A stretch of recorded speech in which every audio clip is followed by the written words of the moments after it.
TyHi, and today is the very first day of me doing any type of official match analysis on the stream. I'm going to go ahead and get started with some of these matches here. Let's see, I think this one actually goes here. I'm going to do them in order. I don't need that. Alright. Let me go and check out Timothy's review. I know he had a bunch of timestamps he wanted me to look up. So thanks again for posting all your links, guys. I'm gonna start doing the Twitch ones first because the YouTube video that Bobby provided, I have to crop the window a little differently so I don't show extra detail. I just want to focus on the video. So let me do all the Twitch videos first, and then I'll do the YouTube later. So let's see. All right, so Tim has last night's stream at 2:38:30. You know, by the way, I spent a little extra time prepping. Wanted to prep the tabs so I can bring up the matches quickly. So 2:38:30.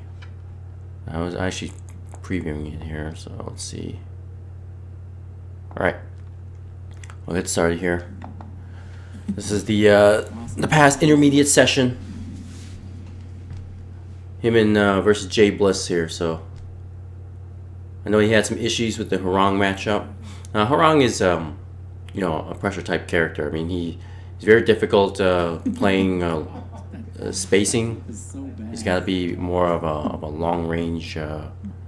I'm sorry, in your face character, and that's where the mix up begins. Oh, actually, I'm gonna mute this. Make it easier for myself, so that way I don't talk over myself. It's like Inception. All right. We'll watch it first, and then afterwards we'll kind of do more in-depth analysis.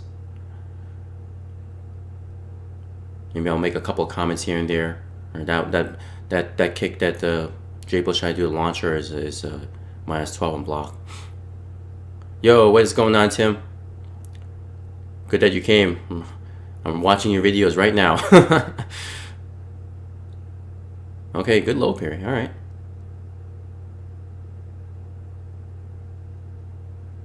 You know, and then, you know, sometimes you have to try to go for the low parries just because it's a staple that Hwoarang always tries to do down 3-4. You know, so you have to risk it. That launcher is safe, I believe.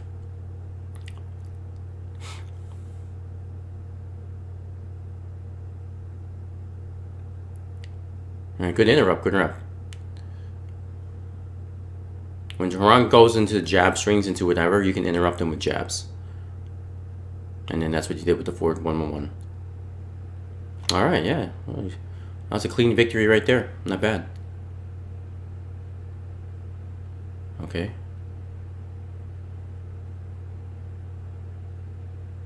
All right, side step 4. All right.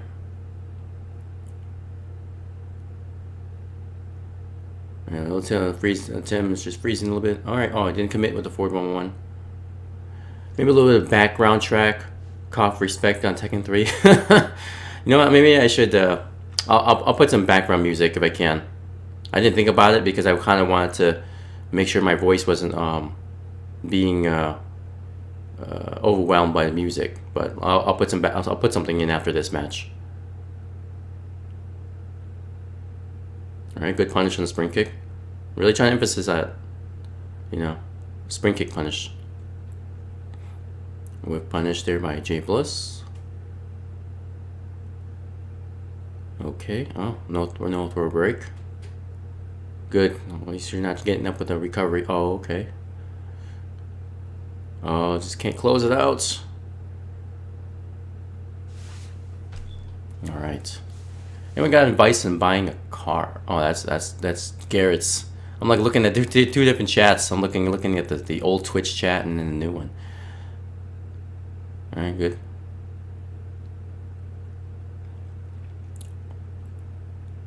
All right, now here's where I think remember Tim falling apart. Now Jay Bliss has nothing to lose, so he's just going at it. Really relying on Tim just not doing anything. Nice. Okay. So I know a few key things I can do regarding that match. So let me see if I can find some music.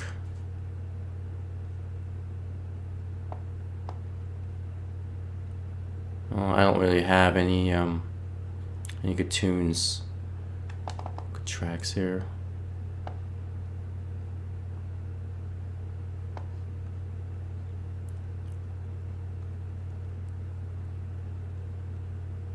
See. Oh, so okay, let me look at the comments here. Nice man, maybe a bit okay. What do you think about Kuma and Panda in general in terms of overall strength compared to the rest of the cast? I mean, the Bears are, I would say they're mid tier, you know, high mid tier now in season 2 with some buffs.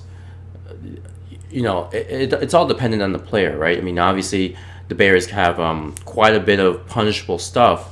But if used correctly, you know, if you're proper with your spacing and your defense, just like any other character, they're really good. You know, I mean, they have good mix-up with Hunting Bear stance. The character is not frequently used, so the lack of knowledge of the character really helps the player as well. Because some people don't know how to play against bears, and then that's when they kind of fall apart. You know, they fall for some of the more basic pokes and probably some setups that the bears have. And then the bears do damage. You know, I mean, they're very good at taking damage, especially at the wall. You know, they're down for 2-1. They're very good at whip punishing, so they have very good moves that have good reach. You know, like they're down for 2-1 can punish. Yo, and King Joel, thank you so much for the follow, man. Much appreciated. Need to turn this down. All right, there we go. Turn that down. So anyway. The Bears down for 2-1 can cleanly punish Paul's Death Fist and Demo Man. So just you know, I mean, they help neutralize some of the options that characters have and make them pay for it. Like some characters can punish Death Fist, okay, you know, no problem, just a regular move, but Bears can launch them. Bears can launch, Bears can do damage. So they have good matchups, and you know they have also some bad matchups, but they have, you know, really fast jabs and pokes that can help them get out of sticky situations. The only thing that they lack, really, I believe, is, I mean, it's a good and bad thing, but their legs are very stubby. So pros, you know, the way their hitbox or where their stance is, their legs are kind of pushed back more. So sometimes lows, when the opponent uses it, misses because of how they stand. The bad thing too is that their legs are pretty short, so you know you can't really expect doing fast pokes with them using their legs. Now, there's some things that you can do to help mitigate that. You know, you can dash in and do some of these moves, but again, that's contingent on the opponent not pressing anything. All right, so I need to find some music. What track do you guys recommend? I guess I should ask you that.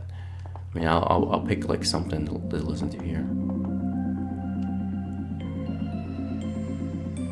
I don't know. Can you guys hear that?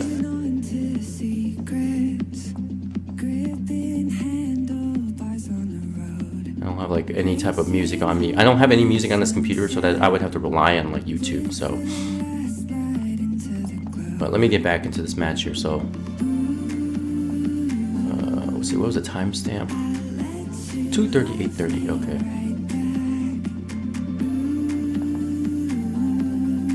All right, I think this is actually the start here. Let's see. Personally, I main Armor King, and what do you think about him? Armor King, I would think he is also. I think he's a top tier character. More often than not, he gets compared to King. Well, personally, they don't belong in the same character. I mean, they have similar moves, but they're not really the same. I mean, Armor King has significantly less throw options than King, and you know, their moves, although similar, they have different properties.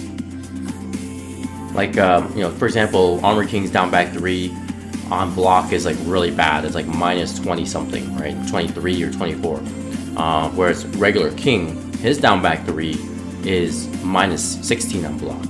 So And then both of them actually yield combos on counter hit, but regular King's down back 3 is better because it has less. It's less punishable on block versus Armor King. Now they're both launch punishable, but regular King's down back 3 is better just because it's safer. And then regular King's pokes. I mean, he doesn't really have a traditional down forward 1, so he has a little elbow, which is slower. And then also he doesn't have a shoulder punish like Armor King. I think Armor King excels more in the punishment category than regular King. I mean, Armor King, his shoulder is 13 frames and can really hurt Brian. Like Brian's 3+4 is that little like mid kick that he does. Usually pushes back opponents, but Armor King can punish that 9 out of 10 times, depending on the distance and the angle. But yeah, I would say Armor King and King are kind of in separate categories. Armor King is more of like a brawler. He fights up close and has good pokes and everything. Whereas King, he's more of a, I guess a grappler. Just being able to throw people, trying to get them to, not be able to break throws. Both have the same type of giant swing, shining wizards, and all that. But at the end of the day, Armor King is played a little differently than regular King. A bit lower, and the song is good by the way. A bit lower, as in the reduce the music. Let's see if this works. All right, hopefully that'll work out. If not, I can lower it more.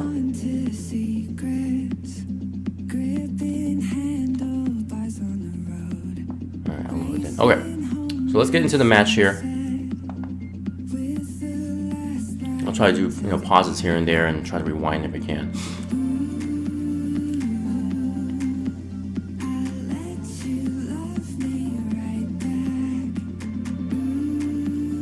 All right, so let's go back here. Start one more time. Kind of got distracted.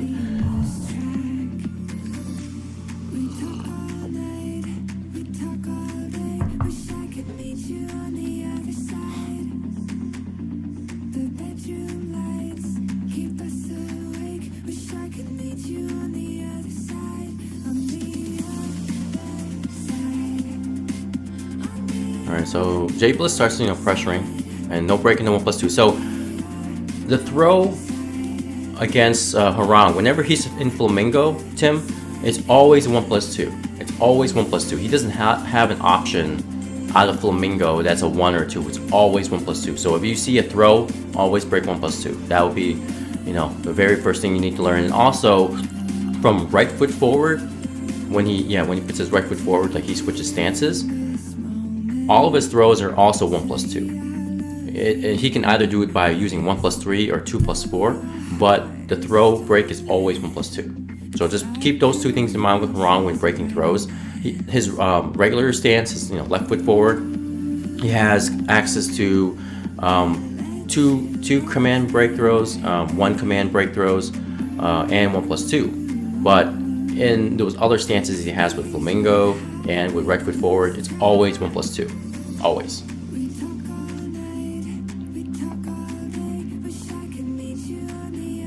Alright, and that's one thing you have to watch out too is 4-4-4. Try not to.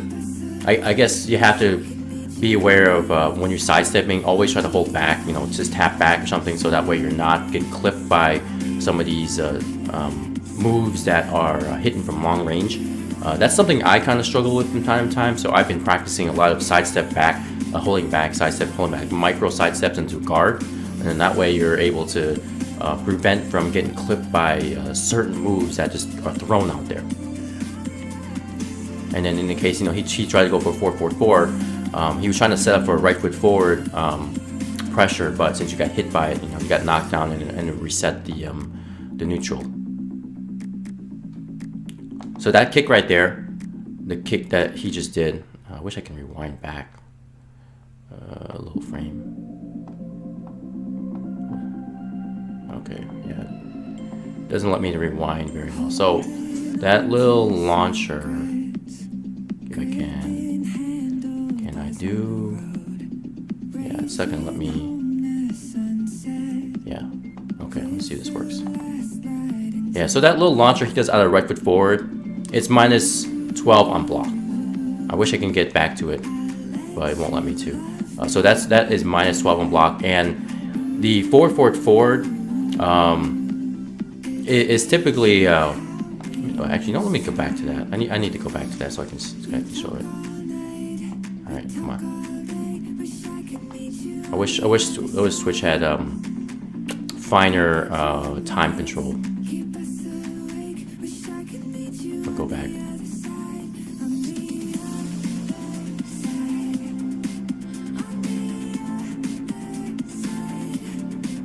Okay, so that that running 4 he's got. Oh, I think it's actually yeah, I think it's running 4.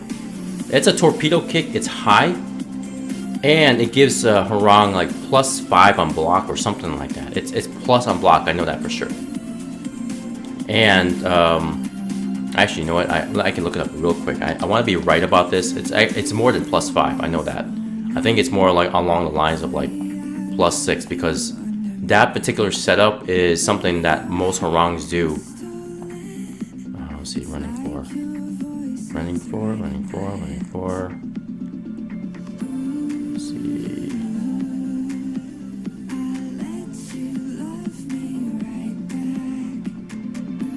Yeah. So running 4 is plus 5 to plus 6.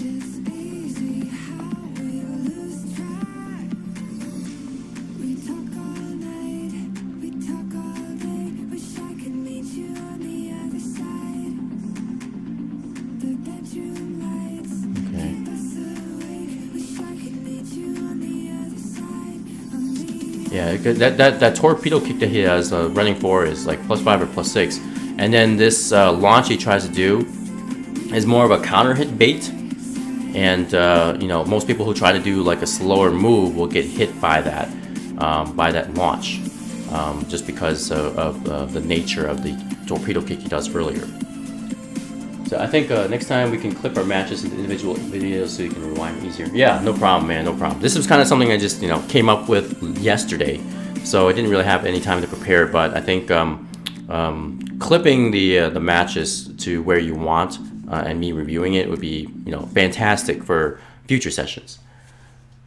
But yeah, the whatchamacallit. So that torpedo kick is plus on block. So, you know, typically don't want to press anything afterwards. And then this is why he follows up with that launcher afterwards, because he knows that since he's plus on block, he has an advantage to throw something out.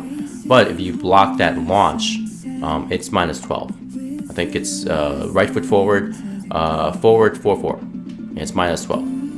So you can you can certainly punish that with Bears down back 1-2. Anytime you see that launch down back 1-2, minus 12 frame Punisher, very, very good to get with the Bears. That kick right there, okay. And then if you block that recovery kick, I don't think I can go back to it. Yeah, this recovery kick right here, if you block that, that's launch punishable. You can do while standing to that. Good low parry.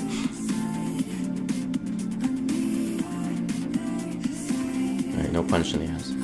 Good low parry again. See, sometimes you have to risk it. Like, you know, you see Jay Bliss in a situation where he wanted to close it out, so try to gun for the hell sweeps. You know, hell sweeps on block is stagger low, so you can definitely punch them really bad. So that launcher that you just jabbed on, that is minus 10 on block, so you properly punished it. You can do 2-1. 2-1 is a more damaging Punisher for that.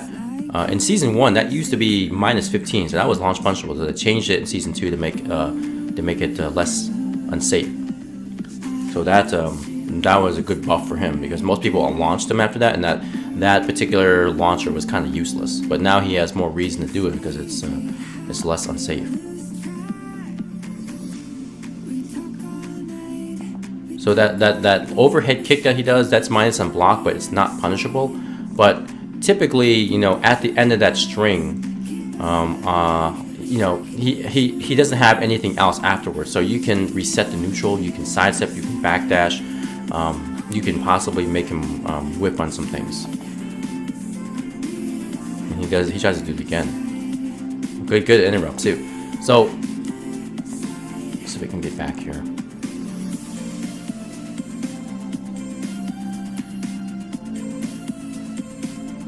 I want to get back to that that scenario where he tries to go for let's see.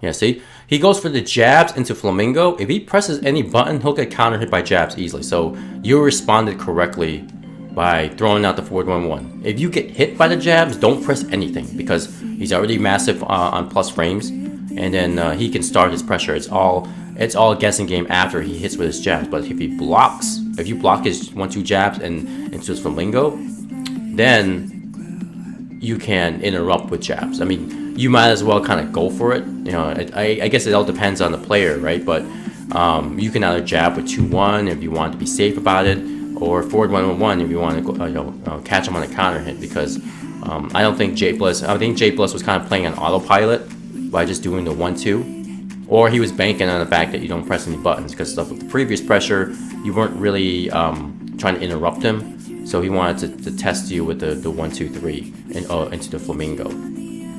So by blocking the jabs, he is at a disadvantage. Most characters that don't have like counter hit 10 frame launchers just do a dick jab. Like I usually do dick jabs just to stop his pressure. But the 1-2 and the Flamingo, you can interrupt with jabs, no problem. And then you did that.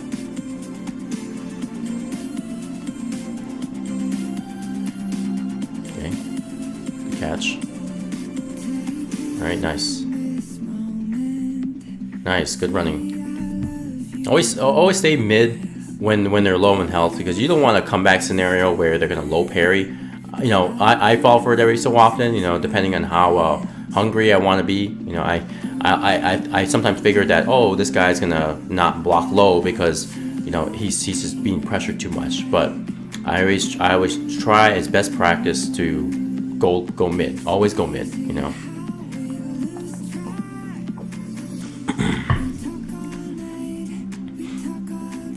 See that torpedo kick again? You know, now this time he goes low because he knows that you did not fall for the launcher. So he's going low, which that's why you got hit. You know what? Let me do this. I want to show my mouse pointer. Do that. Okay. All right. Here we go. So yeah, this low kick here. That's why he did it. You know, after the torpedo kick, just to get some damage. All right. So here we go with the pressure. He caught you with a sidestep 4 because you were trying to interrupt his pressure.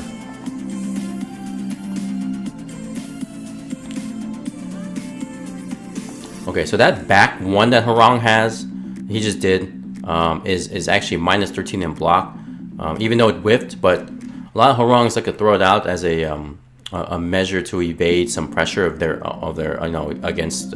Sorry, they wanted to evade possible pressure that you may dish out back at them, or try to fish for another counter hit. But that's minus 13 in block. If you block it, just punish with down back 1-2. And the down back 1-2 is such a good punish with the bears. Very, very good damage and fast. Oh, you didn't commit with the forward 1-1. Excuse me. Yeah. So that after that, the double kicks into launch. If you get hit by it and counter hit, it's guaranteed. Yep, yeah. Back 1 with Hwoarang is minus 13. You can punish with either forward 2-1 with the bears or down back 1-2. But it's always good to scope out because it's usually Hwoarang's panic move. I wouldn't say it's a panic move because it spins him to the right it makes him kind of evade, like sidestep. I forget what side, but it's typically good kind of to evade some pressure that you guys may dish out against them, and counter hit, it knocks down. Alright, so I think this is where Jay Bliss kind of understands. So that move right there, down 4-4, if you get hit by the first low kick, you can duck the second hit. You can still duck. There's the down 4-4. Even if you get hit by the first low, you can still duck the second one, and then just while standing punish. Always watch out for that. Most good harangs just do the low, because it's a quick low, but then not many harang commit to doing the second one. So just block. No, I'm sorry. Just get hit by the first one, duck. If you see the second one second part of it come out, and while saying launch. Now, if the down 4 hits you and counter hit, the second part is guaranteed. Yeah. Okay. No problem, Tim. Yeah. If you get hit by the down 4 and counter hit, then the second part is guaranteed. So he may have thought, okay, well, maybe Tim will throw out a mid or high or something like that, and he was trying to high crush you with the down 4 to catch a counter hit. Okay. Good catch on the uppercut there. He went for a high there. Okay. All right. That was good. That was good using that power crush there. It would have, if you absorbed the hit in the spring kick, then that would have hurt him for sure. But definitely in the whipped spring kick category, backdashing and baiting his spring kick, you could have gotten the down 4-2-1 just to launch him, and then you would have killed him afterwards with a combo. I think this is where you gotta. Okay, that launcher kick that he just did, back 3. All right, let me go back. Let me see if we can pause it right away.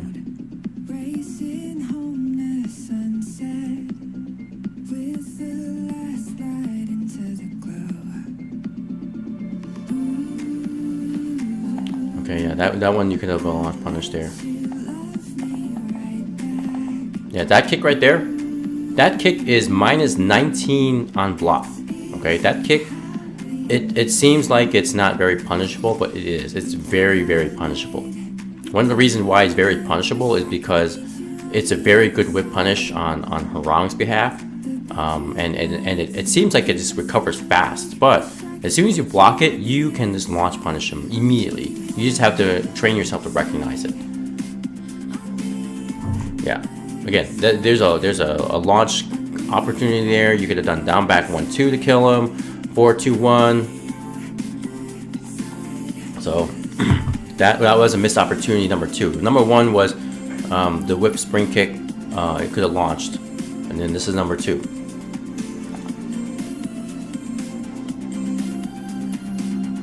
See, and now that was a mistake of you trying to go for that throw. He was waiting for an opportunity to whip punish you with a launcher, because you can see where his life is, right? Compared to yours, he wants a launcher. So that's something you want to think in the back of your head is, okay, this guy's low on health. He needs to have some type of comeback factor to beat me. So I would always, do your best to make your moves, make contact with your opponent. Don't go for any type of risky, setups or whatever. You have the massive life lead. All you had to do, aside from punishing those 2 moves properly, was just poke them out. Poke them out, or you can even reset the neutral, like backdash a little bit, getting back in the middle of the ring, whatever. But you can just easily just poke him out, or let him hang himself by making mistakes.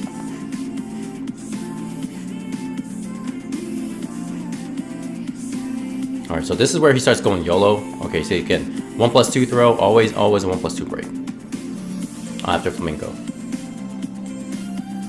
Oh, see, that was a good interrupt right there too. I don't know why you did down back 1+2 there, but that was actually good. You actually interrupted him. Now he's like on a sliver. Now after that Van Damme kick that he just did, that was -8 on block. So I guess, pressure-wise, you could do like a down back 2 to try to, see if he can block low. Again, if he did block low and punish, all he get was a while standing 4-4. But typically in that scenario, most players don't think to duck low. So down back 2 would have probably killed him as well. That would be like a number 3 scenario right there that you could kill him. Yep, and then after back 1 counter hit, he can dash in and do down back 4-4.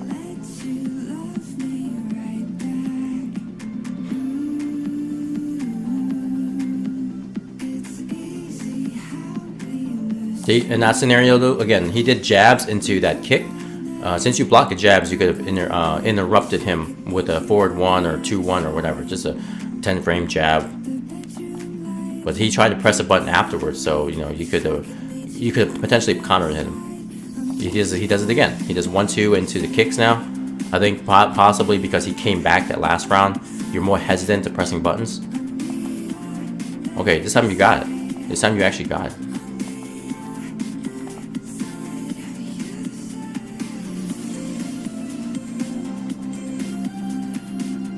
Okay, so this is where you kind of fall apart. So this, again, the scenario where he's like low on health and you're like really high on health, I would say just space him out. You know, space him out, because Hwoarang does really bad on long range. Like he doesn't have anything aside from like down back 3 or 4-4 or running 4 or whatever that he can do to get at you. You know, he has to come at you, but with, you know, the long arms that bears have, you can really like interrupt him with forward 1 and, you know, kind of sidestep here and there.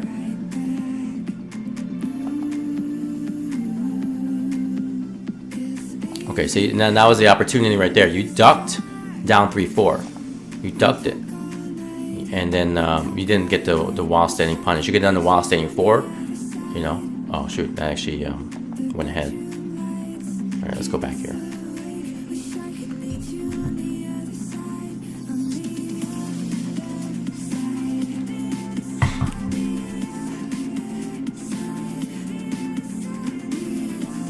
Okay, so he was trying to do something during the flamingo, and you interrupted him. So,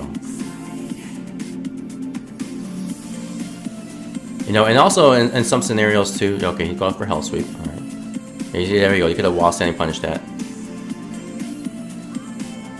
Okay, that jab, the flamingo jabs, anywhere from like left flamingo or right flamingo. If you block that jab, he is +5 on block. Not a lot of people know that. Not a lot of people know that the jabs in flamingo are plus on block. That is one thing you absolutely have to remember, is that if you block a jab, do not press any other buttons unless you're doing a power crush. If you're doing a power crush, you're okay, but any other move that you try to do, he could counter you easily with down forward 4, right foot forward, down foot 4. I forget what the speed is, but it's fast. 13 frames. Okay, it's 13 frames. So if you think about it, +5, the jab is +5 on block, and then down foot forward, down forward 4, right foot forward is 13 frames. That's an 8-frame kick. And if you press a button and you get counter it, he gets a guaranteed jab afterwards. And that's exactly what he did. You tried to interrupt it, and then he did that, and he was able to get a subsequent jab afterwards, and then he threw you, right? That was his setup. So that is one thing you always want to also remember too, is that the flamingo punches on block, the jabs too, like, you know, right foot forward, right flamingo 2 or left flamingo 1, +5 on block. Okay, +5 on block.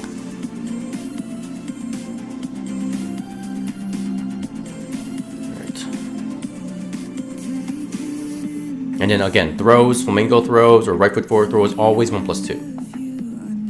Alright, so you got one at 315. I'm going to try to speed the analysis up a little bit. I know I took a little time on that, but I think Hwoarang is a kind of a complicated character that needs a little bit more time than others, because people don't understand the intricacies of the whatchamacallit, of the flamingo attacks.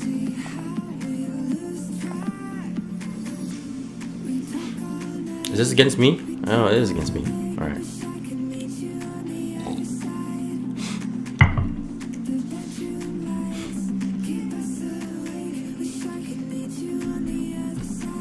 Awesome, awesome, good. Good writing stuff down. Gotta take notes. Good student. What was that, Tim? What were the inputs for that launcher, that -19? That was a back three with Hurrah. Oh, let me change up the music too. Let's see.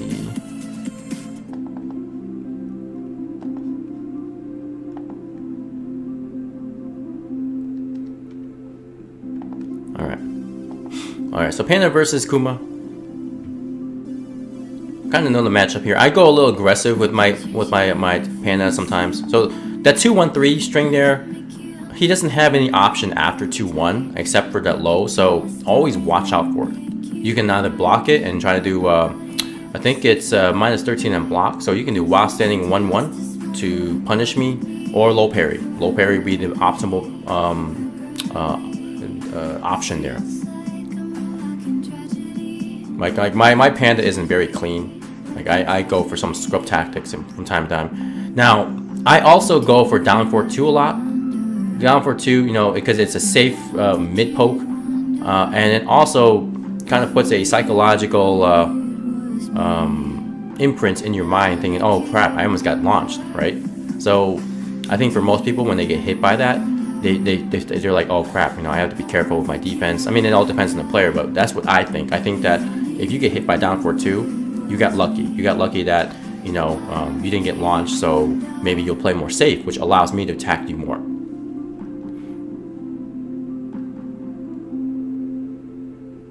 What does it say here? Yeah, Azure blew me up for using that in tournament once. Yep. I use a lot of down 4-2, and then I try to see if you would react to it, but I tested you. I tested to see if you had the reaction to launch that. All right, you caught me with the ass there. Now down back 3 is good because I think it's like plus 3 on hits or something like that. So with that said, you know, you can always try to throw out a jab to interrupt me if I try to attack afterwards. And that's the one thing that you kind of want to watch out for, is whether or not someone's going to try to attack you. Because if you do 2-1-3, the 2-1-3 is actually -3 on block. I'm sorry, on hit. 2-1-3, the last low is -3 on hit. So trying to do something to interrupt them would be really bad, because they can interrupt you back if you try to do a jab or something like that. Then your jab is slower. And just doing regular down back 3 is +3 on hit. So you can afford to throw out a, you can do a down back 1 or forward 1 or 2-1 jabs, you know, because it's still your turn essentially. Yo, what's going on, Glizzy?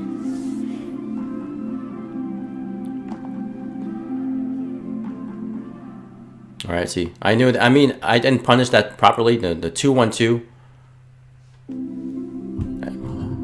You know, actually, I think 2-1-2 is I think that is -12 on block. I want to say it's either -12 or -10, but my stubby arms here, not very good. Good catch on the uppercut. Hey, I'm doing well, Glizzy. Just doing some match analysis here. Trying to help out some people here, trying to learn their matchups better. See, now I could have punished the demon uppercut there, but I didn't. You know, just because I didn't think about it. You know, this is my first time playing Panda tonight, I think. So I did not punish that properly. I could have cleanly punished it with down forward 2-1. Gonna hop on Tekken myself and check test your connection. Awesome, good luck, man. It's -12. Tim, thanks. So yeah, at -12, I could have punished you with down back 1-2, but I didn't. Again, my struggles right now is trying to get all the characters in line. You know, like I would need a couple of warm-up matches to do the proper punish, but since this is like my first match or something that evening when I was playing Panda, I didn't have that that knowledge set up for me. And okay, so I typically try to run down what I can do against an opponent, depending on the character I use. Try to do as quickly as possible. Like I keep thinking, okay, you know, demon uppercut, I can do down 4-2-1. I try to do that. I didn't do it this match because it was just a fun match for me. But in a more, you know, serious match, I always try to run down what's punishable on the character that they're using and what I can use to punish it. And then that way, it kind of gives me a short-term, you know, refresher of what to do, what to look out for. That's something you should always do in good practice. But I didn't think about doing any of that just because it was just a fun match for me. I caught you in the demon uppercut. I like this combo here. Season 2 buffs, I love it. Look at that damage. All right, so see now I know you're in a pressure situation there. I try not to commit to pressing anything or do anything stupid. I try to keep it safe. Good block on the hell sweep.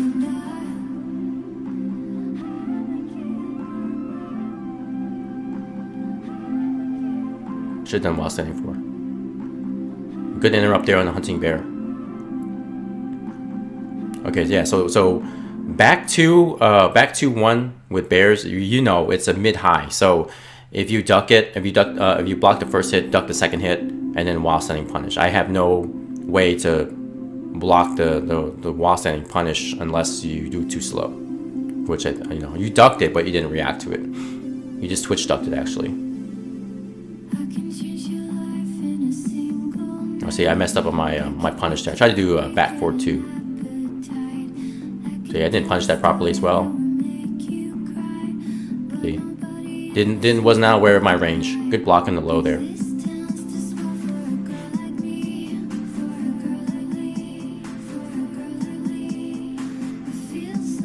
So the hunting bear stance, that uppercut, that is launch punishable. So I know it's hard, you don't get to play against a mirror match that often, but hunting bear stance moves typically are not very safe. So in the instance, if you see me do the launcher, the down 4-2 launcher at the hunting bear, launch me with down 4-2-1. It's like -17 on block. Good duck on the pimp smack. All right, you caught me with it. I didn't recover from hunting bear fast enough.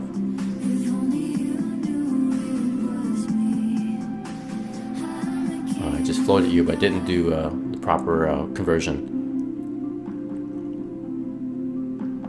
Bobby, like, what am I listening to? The song is Ali X Kid Wonder.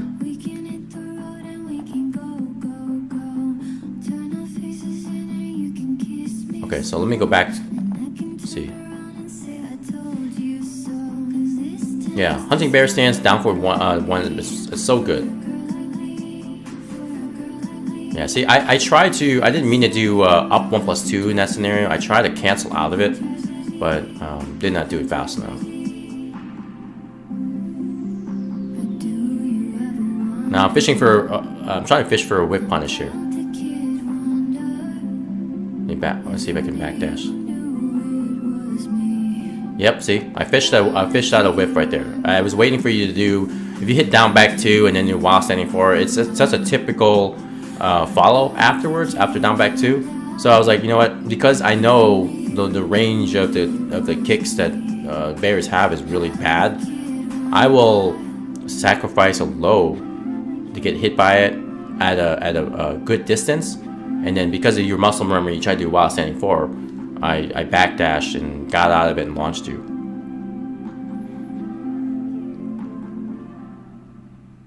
Oh, that's an interesting thing with bears. Like the bears cannot like catch people in ultimate tackle sometimes. If you duck like that, I think because of their hurt box or their hitbox or whatever, their hurt box, it's just like it doesn't connect sometimes.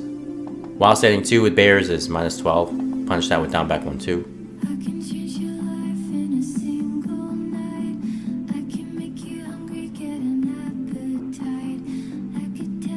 See, also forward 1+2 with bears is -12. Again, always punish with down back 1-2. It'll take some time for you to work on your punishment, but that is something you can do.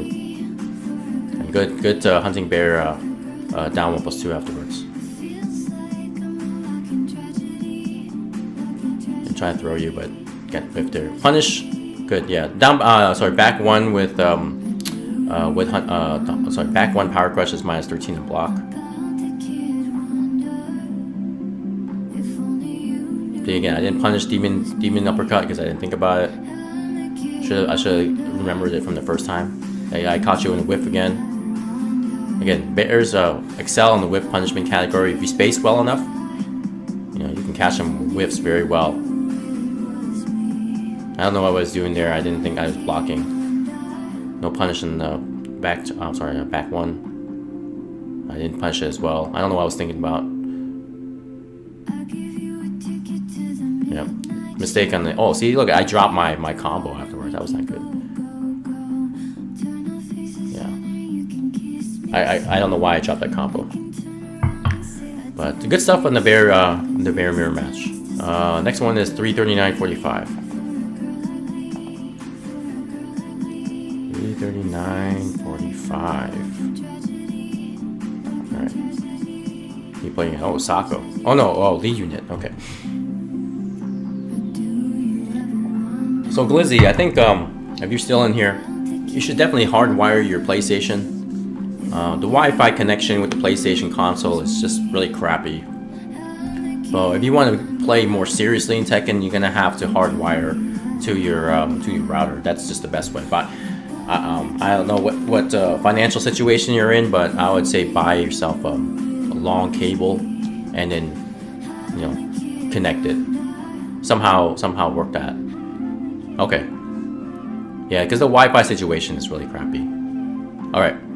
So first thing I noticed here, Lee unit again. The way he spaces out, he's kind of like more of a person who wants to catch you while you're running in with stuff. Like for example, Eddie Gordo. Sometimes you can throw in like a core circle 4-3, and it'll catch. It'll catch somebody trying to dash in. That's why it's important to try to dash in and block, dash and block, dash and block, or sidestep. Sidestep block, sidestep block. You always have to constantly block because the combination of playing online and then whatchamacallit, like playing online and then your blocking reaction is diminished because of the blocking reaction is increased because of the lag. But just a common practice to dash in and block. Use that as part of your movement exercises. Okay, so yeah, he let's see.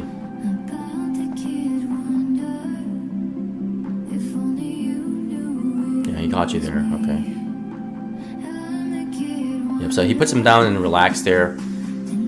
It's just a common setup afterwards, and then he just throws in a mix-up there. How many frames are you vulnerable before you can block after dash? Really, you can cancel dash anytime. Not really. I would say like a frame or two. Not even. You dash and you can block, so you should be able to block immediately. There isn't like, it's not like I don't know the exact frames, I'll be honest. Like if I dash in, I would say that maybe at most a jab can hit me, but a jab is 10 frames, so that's why I always try to buffer block afterwards. Dashing, dash cancel. You can, I think you can cancel your dashes into block. I actually don't know about that. I don't know that answer, Bobby Light. I actually don't know.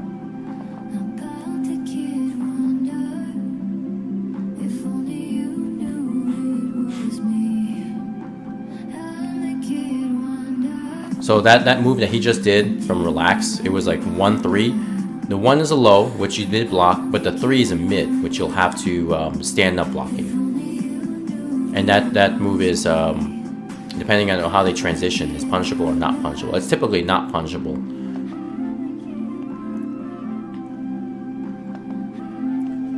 Seems like going well right now. Later, would you like to attempt to get some matches? Yeah, not a problem, Glizzy. You can try to get some matches in later.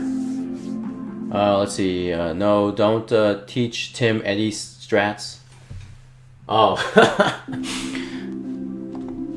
You gotta help out, man. Gotta help him out. Alright. Down forward 4.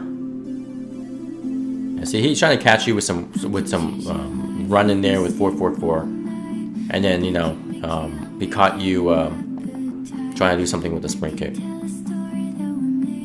He's also trying to catch you on, like, he'll purposely throw out launchers to while far away to see if you run into them. And plus, like, sometimes I guess whipping certain moves tries to send a message to the opponent. You know, don't come in here, you might get launched. Alright, good punish on the slippery kick attempt.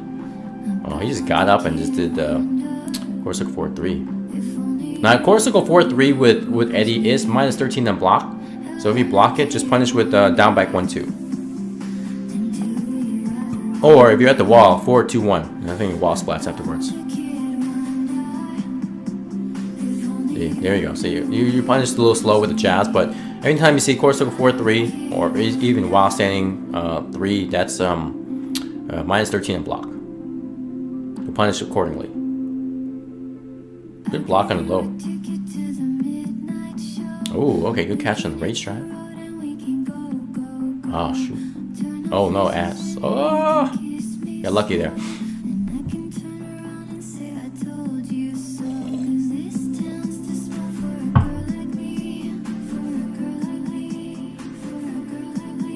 Okay, yeah. I don't know how you got caught by the while standing 1-3, but it's a natural combo and hit. Oh, alright, up 3. Alright, good interrupt, good interrupt. Oh, I don't know what you're trying to do unblockable. That was probably, misinput there. Good break in the throw.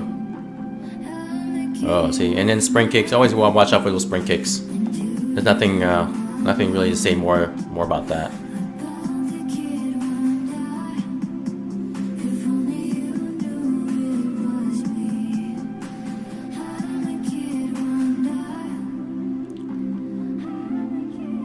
See, no, okay, so you caught him when the nosebleed stun there.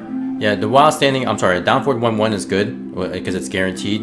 But in that situation, you could have launched. Now, of course, if he holds down to break the nosebleed stun, the down forward hunting bear stance down forward 1-1 will still hit. It'll still catch him on ground and float him. So that option is good for that.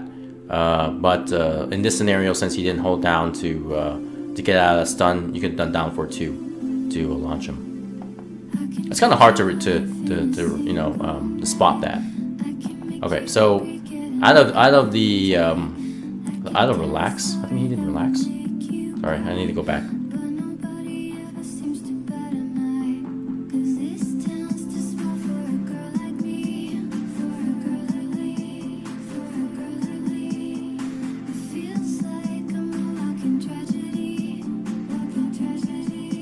Yep. Okay. Yep, so out of relax, 2-3 again. It's a string, so make sure you block it and punish with down back 1-2. So can you visually tell if they hold down or not? Yeah, I mean they start falling down. I mean that's the only visual tell. I mean I guess the only thing you can do is because like once you hit him with a stun, I don't think you don't have that much time to do the down forward 2 launch, so you throw it out. Same with the down forward 1-1. I mean, if they hold down, then I guess. Okay, so the hunting bear stance down forward 1-1 would be the more guaranteed option because it'll hit either whether they don't hold down or not. It does more damage than regular down forward 2 because if down forward 2, yes, you get the launch. But on the opposite effect, if they hold down, then you only hit them. You don't get anything afterwards. So it's kind of like the opposite effect. Down forward 1-1 doesn't launch on standing, but launches when they hold down. Down forward 2 launches when they're standing, but doesn't launch when they're holding down. But down forward 1-1 actually yields more damage. Excuse me. It yields more damage on standing than down forward 2 would when they're holding down. So I would say down forward 1 is the better choice, but if you're able to tell if they're a type of person who knows how to get out of that stun, then do down forward 2. Yeah, by the time you can tell, it's too late to decide. Right, you're right. I guess you just have to kind of like go for it. Down forward 1-1 is better at the wall. Yeah, I think it wall splats, right?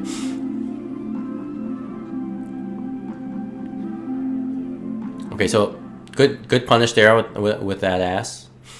Anytime Eddie falls into a relaxed stance from a move, You can typically do the Bears down 1+2 to punish. It's his best punisher for, against relax. You always have to keep that in mind. If he transitions to anything into relax, down 1+2.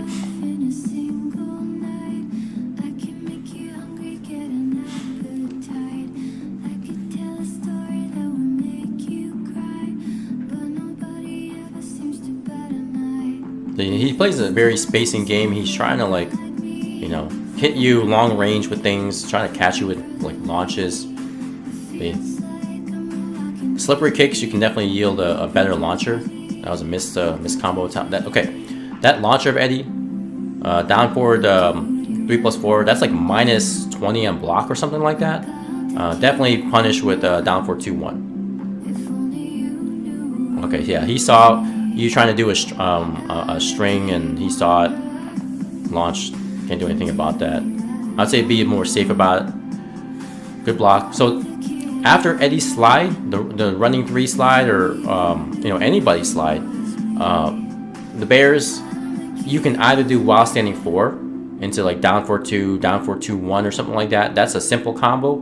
Or if you're fast enough, you can transition into hunting bear stance and then do down forward 1, because down forward 1 will still float them. It's still fast enough, I believe, that it will float them after the slide on block, and then you can do back 2-1 hunting bear stance and down forward 1-1. So that's why season 2 while standing 1 or hunting bear stance down forward 1 is so good, because they changed the property, allows them to actually pick them up better. Gives them more air time. So against that, you can either just go for the while standing 4 into a small simple combo, or you can transition to hunting bear after you block. You can crouch, and then you press 3+4, and then you'll transition to hunting bear, and then that's where you can start to you can do down forward 1 to pick them up.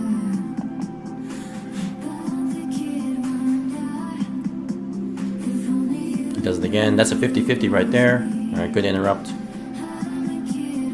Because when he hits you with the running 3, I think he's +5 on hit or something like that. So it's really, you kind of have to guess what he's doing next. Nothing you can do.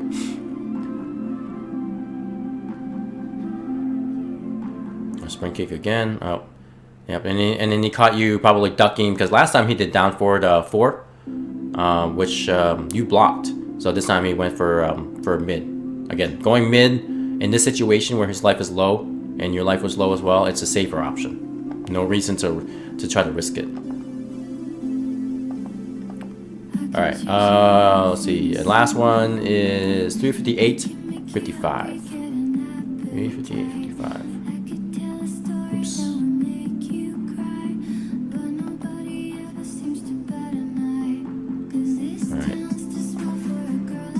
All right, we'll start here.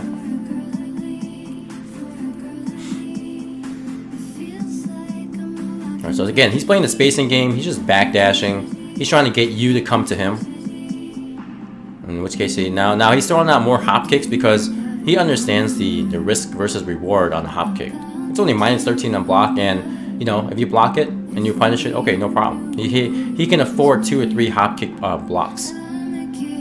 Whereas you get hit by the one of them and you already lose 60 health, or more. Well, he's gonna throw it out, so he's gonna try to also beat out your down back 2s. So he just did a toe, a toe tap thing that you could easily did a down forward 2-1 to punish that. Whenever I see someone on the ground, I always try to hover close to where the recovery kicks would possibly whiff, or the toe tap would whiff as well, right? And then I would try to whip punish afterwards. You can go in, or I usually just kind of pretend I'm ducking next there, so that they think twice about doing a recovery low kick, and then try to backdash a bit to see if they're going to throw a mid recovery.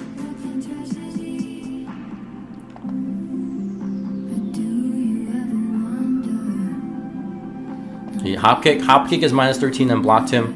So you always want to try to react to it and punish with down back 1-2 or forward 2-1. At the very least jabs, but you know, you want to optimize your damage. So down back 1-2 always. Get yourself in training mode, and then start reacting to the hop kicks with down back 1-2. What is going on, Yusuf? Welcome to the stream. So now I don't know, both of you trying to do aerial attacks. He just ended up doing the up forward 1+2 slightly later than your up 1+2 and caught you.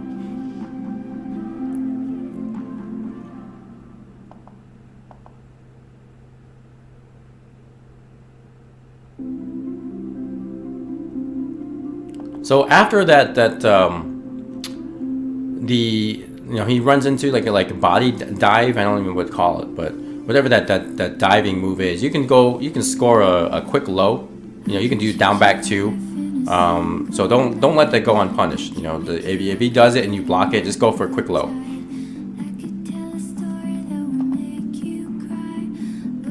Again, get some damage out of it. Dark upper is -10 on block, so it's hard to react to, honestly. But if he does block it, if you do block it, then try to just jab punish him. Get a little squeeze out a little extra damage. That blind kick right there, the one that you just blocked, I believe that's launch punishable. His back turn 3. If you block it, you can launch it with down 4-2-1. Let me see if I can go back. And I see Yusuf is in here, so maybe he knows, better. But I'm pretty sure it's launch punishable. I know Kings is launch punishable. That back turn kick, you can launch punish that.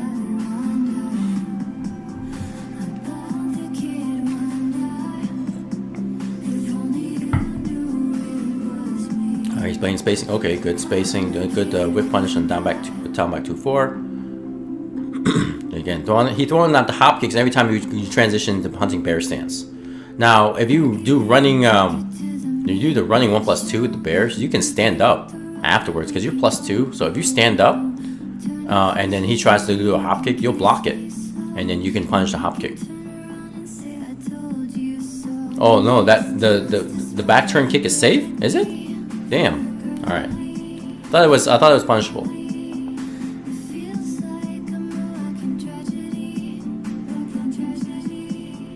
Okay, caught you with the lariat. So the capital punishment, the up forward 1+2 with Armor King is +2 in block. So good thing that you're not pressing any buttons afterwards. I mean, it looks like he's, you're in crouch anyway, so you don't want to try to press anything. So that's good. Just space it out. All right, now he's going for some long range attacks. He's trying to throw out the lariat. He's throwing out the up forward 1+2, trying to catch you. He's playing the zoning game.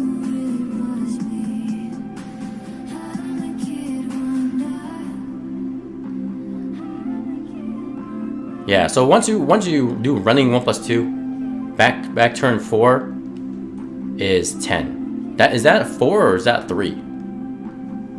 Back turn 3 is 20. Yeah, so he did back turn 3. So that is the back turn 3 is unsafe.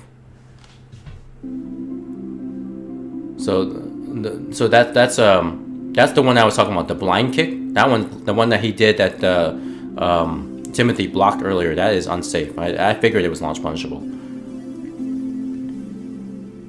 But yeah, the other back turn kick is much safer.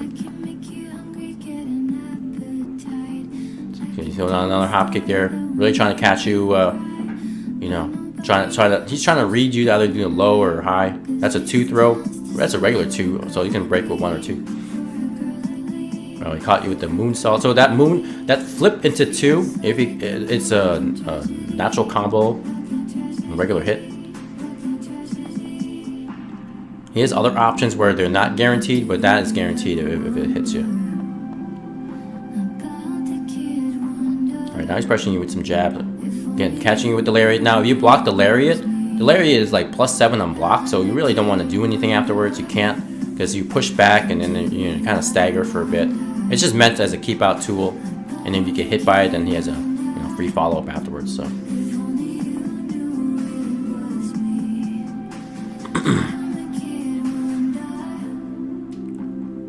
See, he knows that after the down 1+2 with bears, even though it's safe, anything you do afterward is going to, be able to whatchamacallit.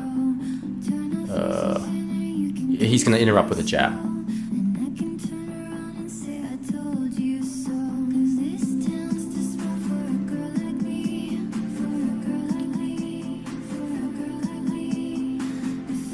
Alright, that dives in again. Playing the long range the zoning game again. So he's trying to hit you out with that stuff.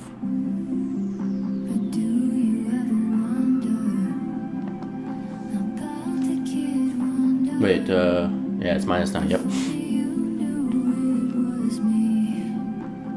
Shoulder.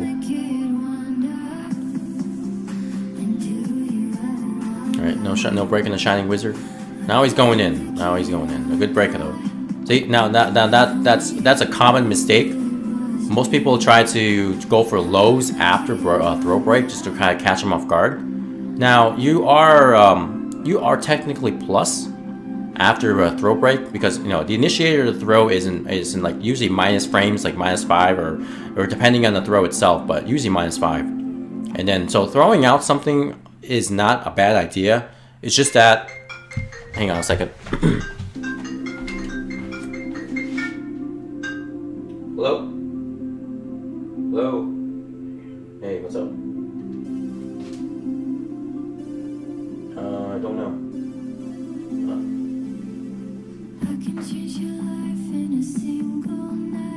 Okay.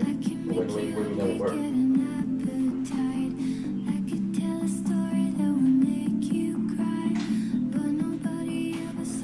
Okay. Alright, well, when we come home we can decide. I'm in a session right now, so that's okay. Love you. Bye. Alright, my bad guys. That was the wife. Wanted to know what to eat. So naturally we have to decide. Alright.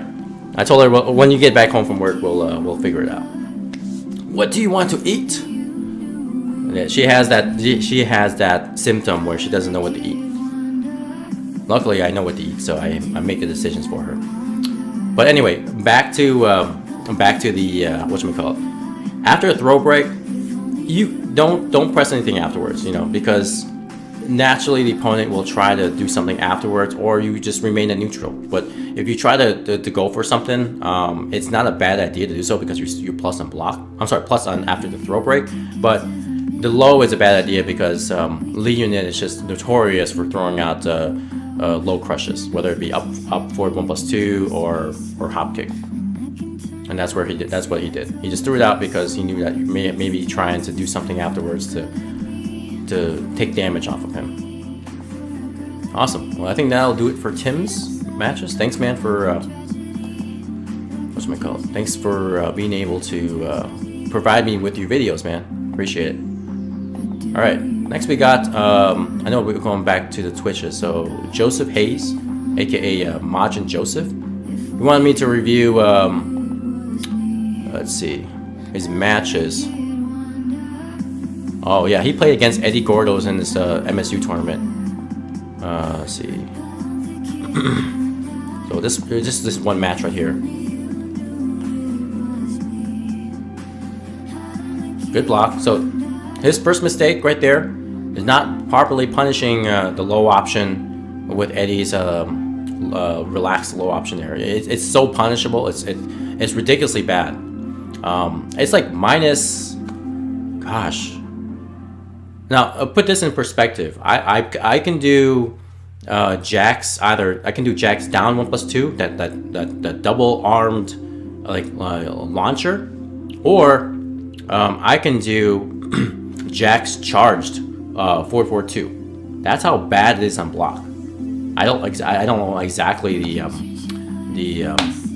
whatchamacallit, the frames on that. I think it's like -40 or something like that. It's ridiculously bad. I can charge up and I can do a charge 4-4-2 and punish that. So he needs to punish that. Oh, he's playing Sako. Okay. I thought he was playing against Nave. So they're playing Space Game. Okay, he gets counter hit by the running 3. Nothing you can do about that. Just try not to like press buttons when you're at a distance. Alright, down 1+, down 2. Alright, he catches him with the delay there. That's running 2. Now Sako, I know he doesn't have the experience against Gigas, so he's kind of playing his game. You know, playing like the using Eddie as well as he can, not playing the matchup. Oh, it gets caught by the yeah. I mean, nothing you can do by getting clipped by the rage drive. You just have to be, you know, constantly blocking. Getting clipped by moves is always the hardest thing to deal with. So he's using running. Running 2 is so good with Gigas. It's +7 in block. So I mean, it gives a good advantage. Right. Oh, see. So after down back 2, he can run up and do another down back 2 and counter hit, or he can go in for another mix-up of sorts. Oh, good combo. Nice. All right, 442. I would spam 442 like it's no other business, just because it's safe on block and it has decent tracking. It's like I would say Gigas 442 is kind of like Jackhammer for Jack. So annoying, and you can't do anything about it. It used to be punishable in season 1. Okay, so yeah, after Sako transitioned from up 4-3 into relax, you have to just be aware of not to do any moves that go above it. Now Sako's just, you know, he's playing a little more spacing game. Again, he doesn't know the Gigas matchup, so he's just trying to, like, you know, space out, trying to maybe possibly catch whiffs or catch him not blocking on some moves. That's typically his gameplay. And good catch in the down 2. Nice.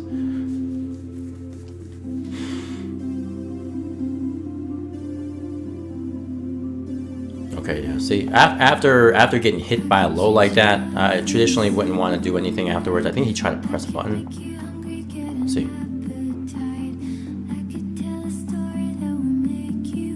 Yeah, good. He's +1 on block after that head.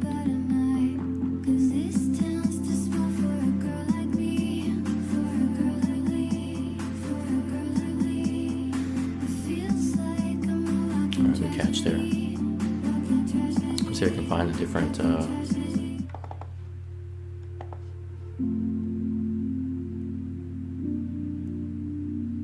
yeah, so after getting hit by relax, I wouldn't try to do anything.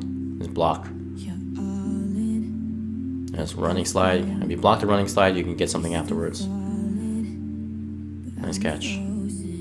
Oh, but he missed up on the combo there. Oh, and then Eddie's rare power crush actually hits him. That's actually a very good defense against a while running move. Oh, nice catch. Oh, and then throwing out the rage art? No. Guys are going crazy here. Alright, sorry. He went for a full crouch mix-up. That wasn't that bad. Just some missed inputs there. Could have did a lot more damage after the combo. Okay. So the little sidestep move that Sako did here. Gosh, I wish I can have better fine-tuning here. Sorry, guys. Alright.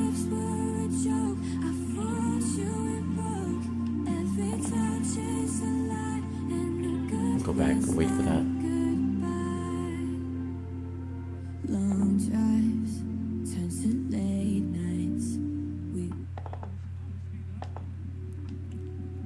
Alright, low pokes.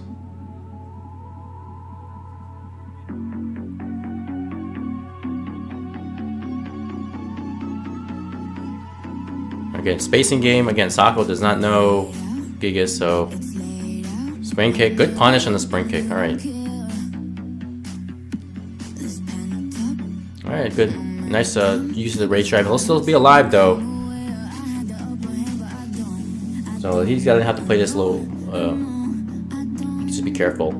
He's gonna use rage drive. Yep, I knew it.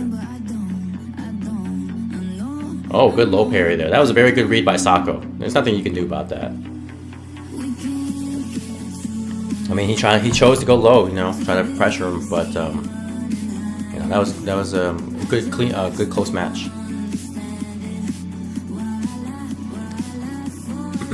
Yeah, they do. Gigas moves do look funny. They do.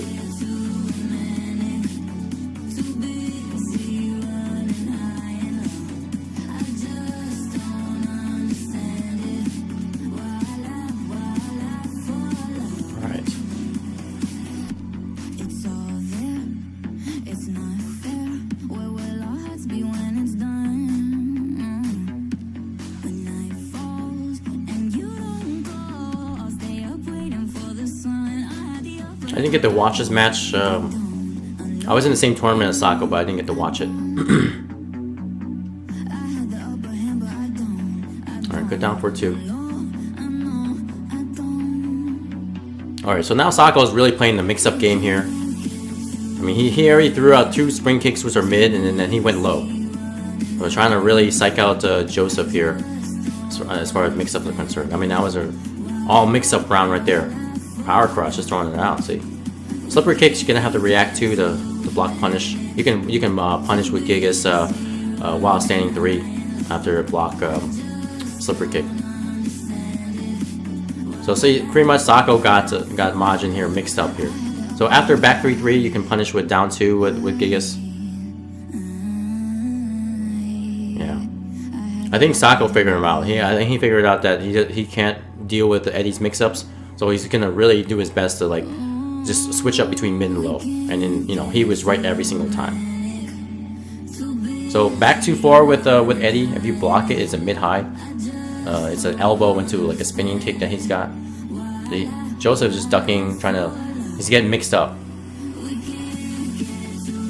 Okay, Sako doesn't know that last hit is high with the Giga string. Yeah. I mean, there's nothing you can do about that. I mean, really, Sako played against Joseph by just mixing up, going low, going high, and Joseph just guessed wrong every single time. I think what Joseph should do more is, if he doesn't know the matchup, just get out of there, backdash, and then stick with a lot of 4-4-2s. 4-4-2s will hurt Eddie. I think it hits him out of relax, and then play the spacing game, jab a lot, down forward 1 a lot, and then if you catch him, you can catch him on the whiff. Do down 2. Yeah, you can tell he's getting frustrated. Yeah. All right. So next we got. Let's see. I think we got some matches here from Damon. DD Green. I'm gonna go through here. You can play against Craft Boy Duke. Okay, with Marduk.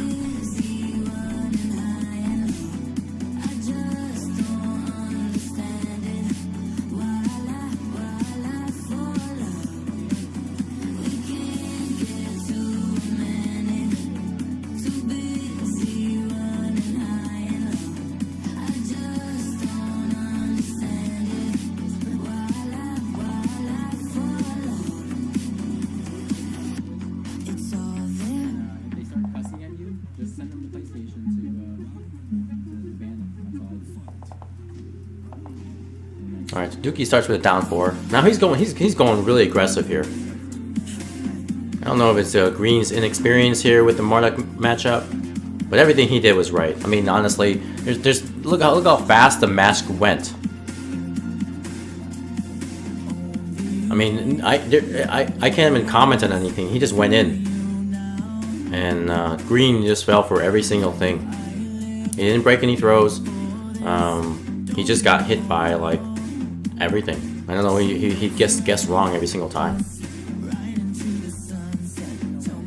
Like, I just blinked and then the match was over.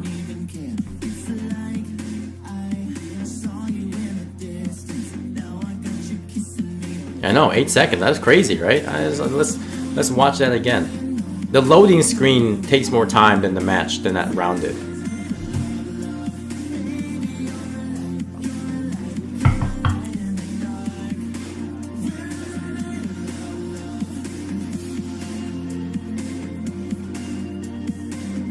We're down 4. See, look, so that let me go back. That back 1+2 that Marduk does, it's kind of like an evasive move of his. Like he kind of reels back and then goes in the headbutt. So it's able to like avoid like certain like highs and mids, like short range highs and mids. So that's why he did it. He did down 4, and then people typically try to retaliate after that because down 4 is minus on hit. So he threw it out, baiting out an actual attack when he was successful in that. Okay, down. Core circle forward 2 into a throw. That's also like a Gigas setup too. Down back 2 into throw. And he capitalized it because core circle forward 2 is plus on hit. and he just went in for a guaranteed throw follow-up. I mean, you can duck the throw, but you know, who's to say that he doesn't do a launcher? Yeah, and then the throw transitions into tackle, so it's like done. Again, see, he blocked it down forward this time. He went for the same setup, but DD Green didn't punish it. Down forward 4, I think is like minus 16 on block. So I don't think his while standing 2 actually is I don't know how fast it is. I think it should be fast now. I think it's 16 frames, so he should be able to while standing 2 that. And he just caught him with a launcher there, so not clipped him. Power crush. This is going in. See, Duke is just going in. All right, good catch on the 3+4/4 to the wall. Good pressure. I like the pressure. I like the pressure. Good throw. Good throw. Good. See, he got with a full crouch mix up there. Duke tried to predict the slide, but ate the mid-high.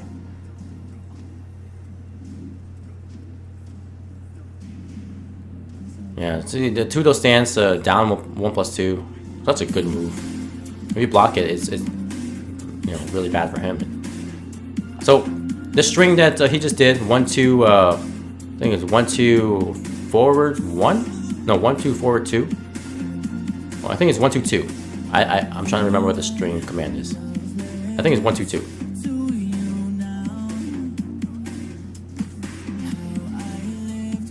Sorry. Let's get back here. Good mix up there. Good delay. Good well time attack. See, Duke always he does jab into down 4, which again, if somebody tries to do a jab afterwards, the down 4 will high crush it. So that's a good good follow up afterwards. Now, if you want to challenge it, you know, you can obviously do like a down forward 1, like a mid, which is faster than this move. I think down 4 is like 15 frames or something like that, so that technically could beat it out, but not many people try to do anything. Yeah, see that move, it's hard to react to.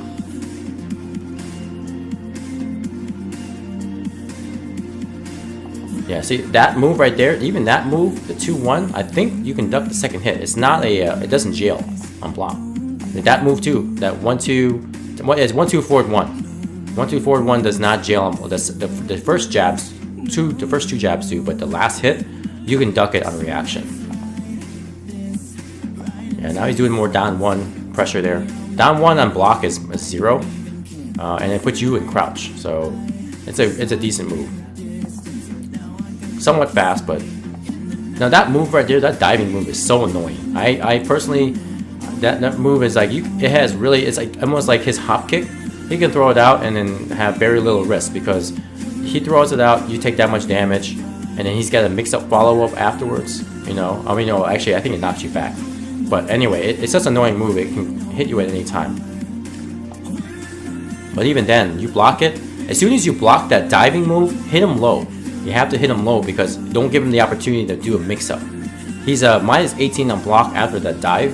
So depending on your character, you can get like a juicy low hit, you know, or you have to just hit him with like a basic low. But you can hit him out. He's still really minus after block. So Glizzy says, so I'm telling you right now, try to force me to play honest when we spar. All right, I'll try. All right, see, that's a 2 throw, no break.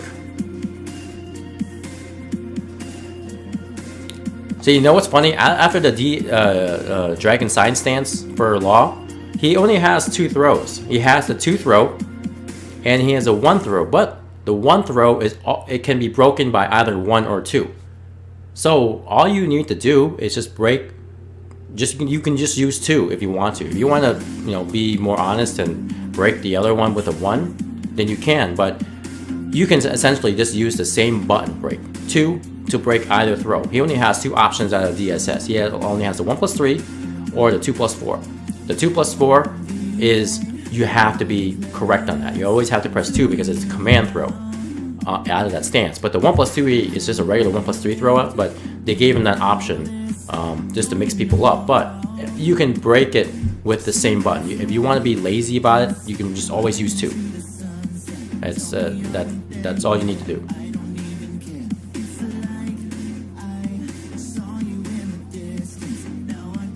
Oh, he get caught by the hammer.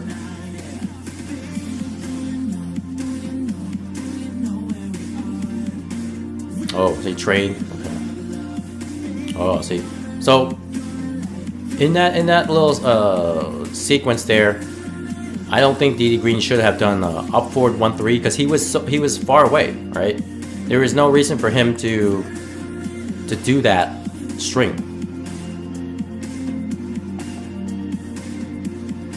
Yeah, see, Dookie was trying to get away from the pressure here by using down 1 after down back 3. I mean, down back 3 gives Law plus frames, but you know, doing the I think Green could have done like, well, I mean, Dookie is a strange player, so now okay, so that trade then. Now watch. Okay, he does down back 3 again. He knew from the first time he did down back 3, Duke, you know, did down 1 to interrupt. Now he hit down back 3 again. You know, I think it's one of those things you have to keep in mind that, okay, I will not do another high move again. And yet, you know, here we are in this scenario where he did a high move, and he was ducking, and he did an actual full crouch down 1+2. So, you know, honestly, I think after down back 3, after that first initial sequence where he got interrupted by down 1, I would have done a down back 3 and backdash, and then wait for Duke to do something. You know, if he does a down 1, or even this move, the backdash would have made that whiff, and he could have whiff punished with 3+4. Right, chicken wing.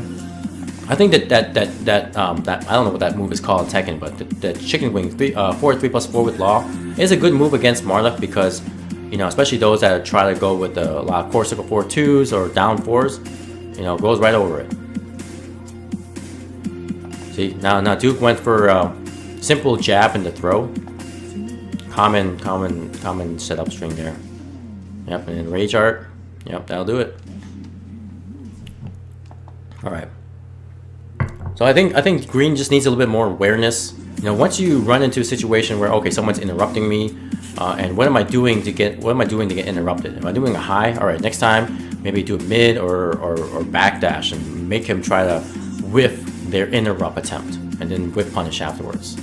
But I mean, overall, I mean, with the exception of the first round, I think Green played it somewhat well.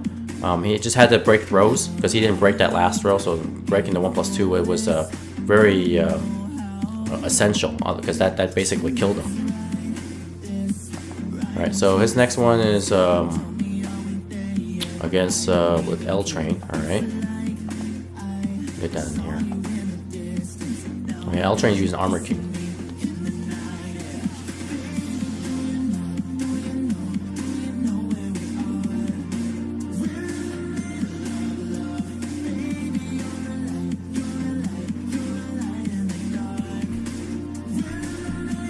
Oh yeah, I forgot to change the names on this. This is a tournament, and I was trying to use like a scoreboard app to change names and make it look nice and official, but you need like 2 people. You know, I feel like you need 2 people to run the tournament and to change the names and all that while another person commentates. Doing it all in one person is a rough task, but I get it done. Just need more time. Alright, so L Train, again, he's a very, very good player. He's gonna space him out, and then go for some throws here to test his throw breaking. I think everybody should be able to at least do more throws to test someone's throw breaking reaction. Not only, so I'll pause it here. Not only does doing throws, you know, especially in like sessions or tournaments, I guess in a community tournament, doing throws is good because it helps you as a player learn how to break them, and then. You know, it opens up other possibilities for mix-ups, but I back in the day, I played against somebody who was notorious for throwing all the time. And back then, I didn't really know how to break throws. So I got thrown all the time. And then I finally I was like, no, I can't deal with this anymore. I have to learn how to break throws. So I practiced breaking throws over and over and over again. And then finally, you know, every time I played him, I always started breaking more and more throws. And now, like, I break like 90% of his throws. It's ridiculous, you know. I think it was one of those things that, and in the tournament, you should always try to throw, because nerves, you know, maybe doing a move that, you know, that a throw interrupts, all that stuff. There's no bad reason to stop using throws. I mean, pokes are great, but then, like, you know, throwing out a throw every so often may catch them off guard. In which case, you know, I mean, with L-Train using Armor King, there's no reason to not try throws. Okay, so let me see. Go back to the sequence here. Let me rewatch that. I hardly ever do throws. I don't know why. Well, I think the Bears' throw range is kind of like iffy, Tim. I mean, some characters have better throws than others. So, you know, I think doing throws to try to do damage, doing throws to switch positions, are the, you know, obviously the top two reasons why someone would do a throw. It's just like, I guess for some characters they don't have very good throws, so you may want to use it as a means to break up the pressure. If you get damage, hey, that's a bonus. But if you don't, then don't worry about it. Just think of a throw as a poke, right? I always, whenever I throw, I don't mean to throw to do damage. Most of the time, I use throws as pokes. Just like in Street Fighter, right? I mean, you see people getting thrown all the time. But in this game, you know, some people just don't want to do throws. I don't know why. Because maybe they think that the throws will just get broken, so why try anyways? But I'm like, well, you know what?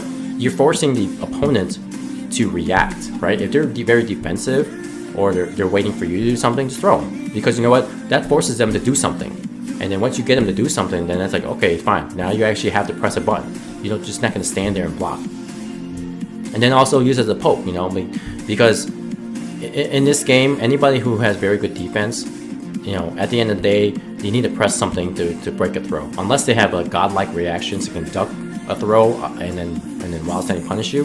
If that's the case, then you have to change up your throw timing. Like, just don't run up and throw, because some people like to, if they see you run up, they typically, depending on their opponent, they like to duck to catch like a possible high attack or a throw, and then in that case, you know, or a low if they try, you know, try to block a low. So ducking sometimes has you know, benefits in this game. So being able to, you know, you can duck a high or throw, block a low. So, you know, they measure their risk when you're dashing in and they're ducking. But just throw. Just throw every so often. You'll be surprised how often people get caught. And then they break it, no problem. You don't gain anything, they don't gain anything. They have to be the ones to defend against the block.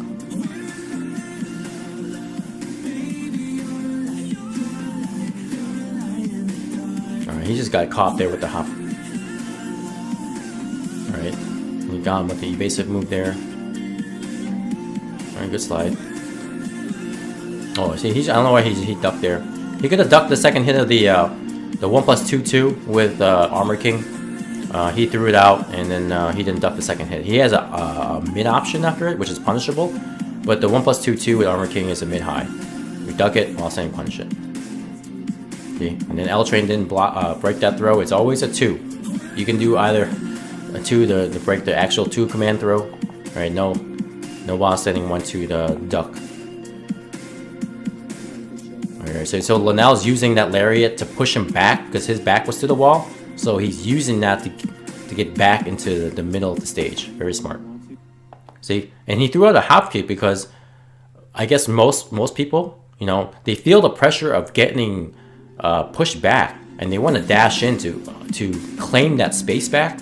So some people who are very impatient will dash in, and then that's where the hop kick comes into play. The hop kick, he was in no position to get punished by the hop kick unless Green did a long range punish like a 4-4-3 or 3+4. But he threw it out in anticipation for somebody dashing in to run into his hop kick. But so nobody likes getting pressured like that. Nobody likes getting pushed back and it's like, crap, I can't do anything. I wanna get that space back, I'm gonna try to push him back to the wall again, but then you get too impatient. Just be careful of your range. You'll whip the throw. Yeah, that's true too. I mean, what was that? Half circle back 1+2 is good to mix up with your back 1-2 mix up. Yeah. Good patience there by Green there. Now likes to throw out some rage arts there, from time to time to catch him if he's facing aggression. No break in the Shining Wizard. You need to break that. Oh, see, again, no reason to throw out that Shaolin kick. I mean, that regular magic forward. No reason. So he pushed him back with that, right? That space right there, he's waiting for a whiff. Linnell is his game. He excels in whiff punishment. Like the guy is really good at whiff punishment. So there's no reason if you're like back this far. Why? There's no reason to press anything. Just space out. Just move around, dance a bit. There's no reason to press anything afterwards. Because he's not going to press a button after that forward. I think it's 4-4-4. No reason he's not going to press a button. See? And then he whip punish with a dark upper. That's one thing you guys are going to have to work on if you have an issue with trying to press buttons like automagically. Like just sometimes I know people start playing autopilot and they press moves, just because they run into, oh, maybe it's just going to get counter hit. But again, look, the space that he created with that 4-4-4, no reason to press any buttons afterwards. Just accept just block, and then just, you know that your back is almost against the wall, so I would just, space out next time, or sidestep around to get yourself in a better position. Yep, good punish there. I don't know. I think DD Green was he's underestimating L Train right now. Like when in this match, he's underestimating him. He's trying to catch him with delayed strings. It's like, well, Linnell knows that there's something coming after that, so he'll wait, right? If he got hit by the first 2 hits, so he just should have just kept it as that and then dash in and do some additional pressure. But instead, he decides to go for the last hit. Again, there was no reason for him to go for the last hit, because typically when people delay strings, people block the first few hits and then delay it, and then delays the last hit, and then they get counter hit. And this is the opposite situation where he's he's got hit by the first 2. He should just take the frame advantage and then continue pressuring him. But he decides to go for the last hit for no reason. And since it wasn't counter hit, it wasn't guaranteed. So then Linnell, he had no choice but to block, and then he saw the last hit come out and he punished. And no break in the throat. If Linnell did the other throw, that would have the conversion of that throw, down 1+2 or something like that. If he did that, then that would have killed him. And then just stopped. He went mid, very safe, very best practice to do against somebody who has low health, because you don't want to give him the option to low parry. If you give him the option to low parry, then he can turn around the game, and put you under pressure. But going mid, that was a smart move by Linnell.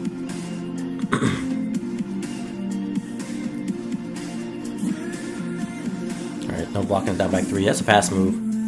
You just got interrupted there. Nothing you can do. No break on the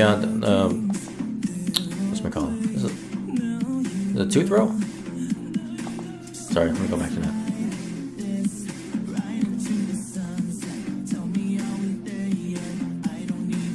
That's a 1 throw. That's a regular 1 throw. Don't break on that.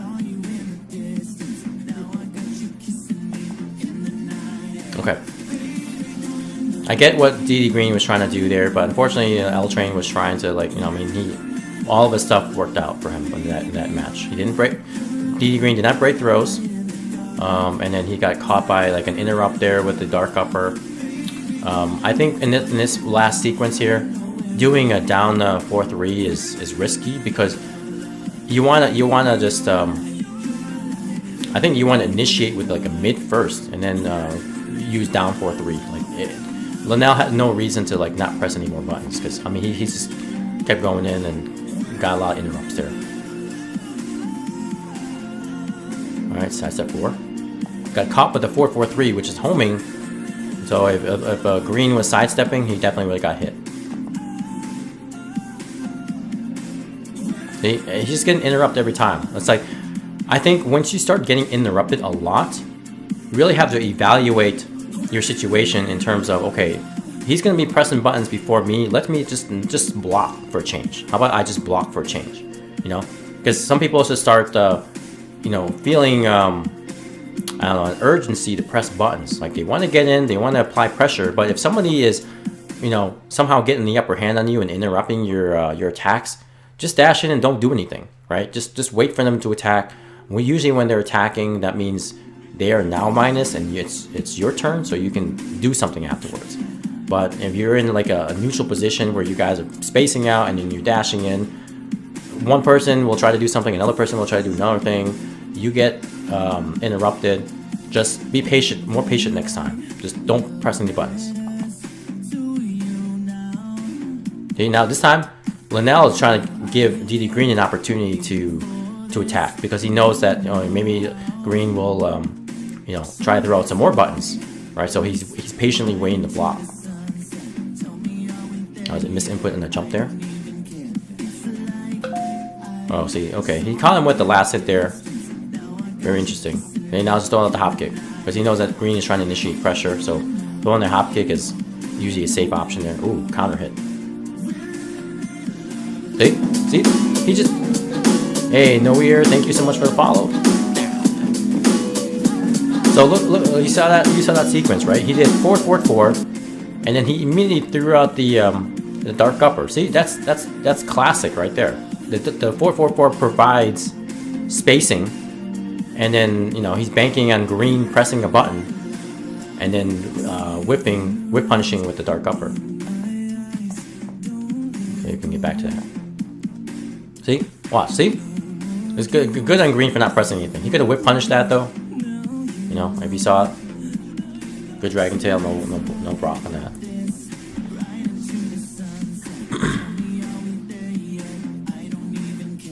So, I guess in this, let's go back here.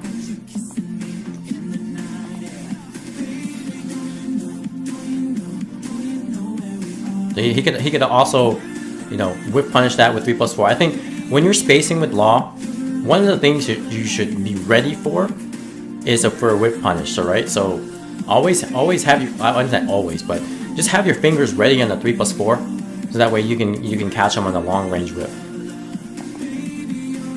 I mean, that's what I do with Jack. When I'm playing with Jack, I'll space out and I'll be ready to down 4-2 something that someone throws out. So Law's 3+4 has much more range than down 4-2. So I would always have my fingers ready on the kicks. So he's using so in this scenario, Linnell did 1-2, which is -1 on block, and then he does back 1. What's the frames on 3-4? I think it's like minus. Is it 12? Shouldn't have been. I think maybe back 1 had some type of evasive property, because 3-4 is fast enough to at least trade with that. Yeah, 3-4 is 12 frames, so that should have beaten that out. But maybe he did it too slow.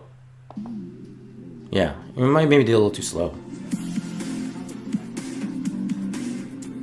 And then he does a lot of 4-4-4. Oh, he's got a clip by the capital punishment. So he was trying to do a homing move after sidestep.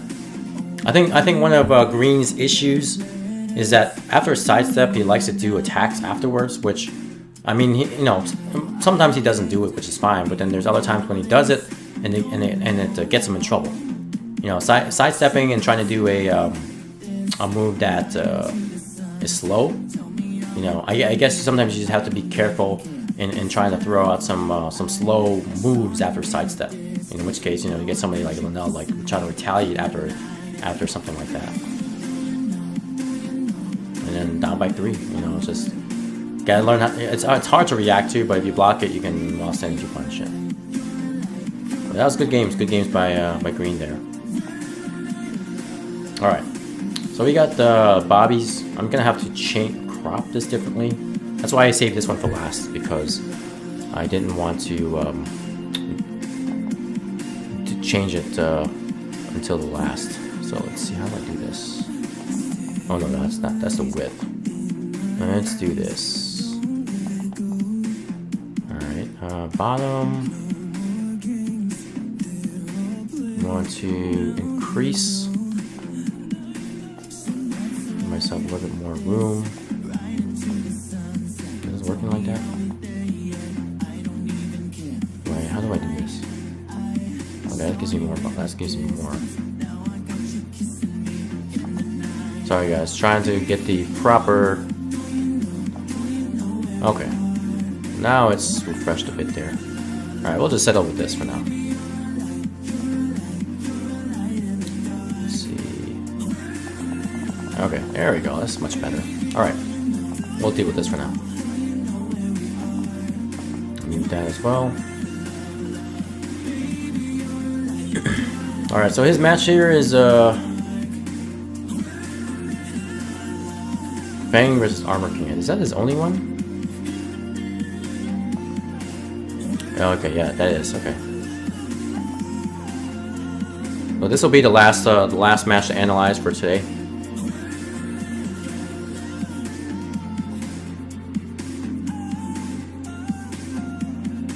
All right.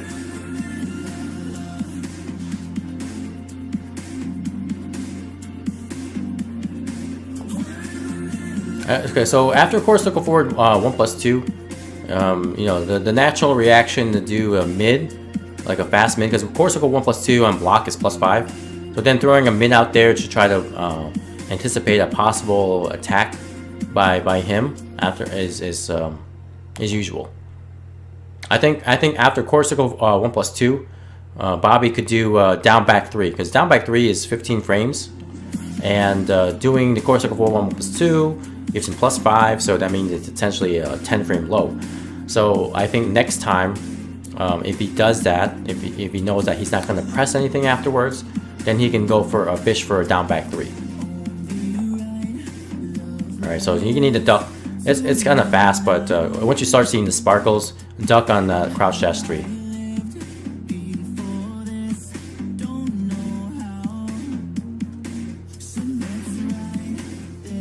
All right, good poking so far. So the one input, I'm gonna say input mistake, but the Core Circle Forward 1, if you do it fast enough, you don't see that little pause and the hesitation, right? If you see, you'll see it. See how he does? It looks like he's doing like a wave dash almost.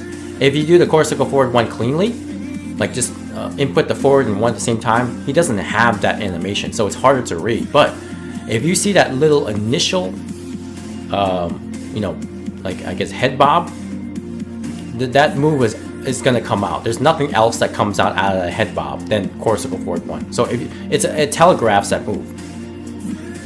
Yo, what's going on? T-word man, what's up? Just doing some match analysis here.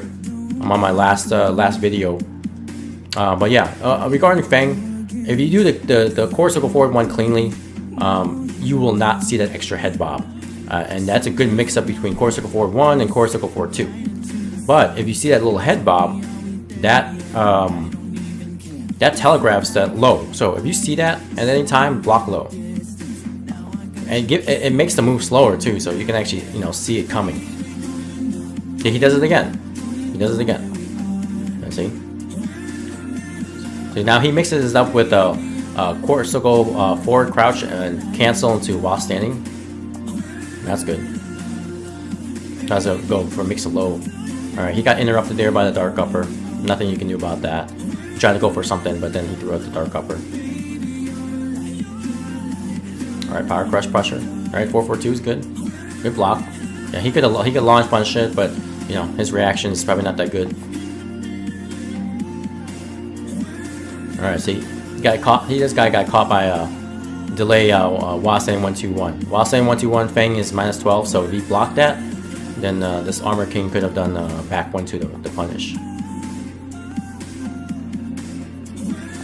So if you're out of time, will you do my match against Miguel instead of the 8K one? No, I can do this whole entire match, Bobby. So not a problem. I can do this whole entire match. I'm not out of time. This is like the last video that anybody posted, so gonna go through that. I'll go through the whole thing. I'm not out of time per se.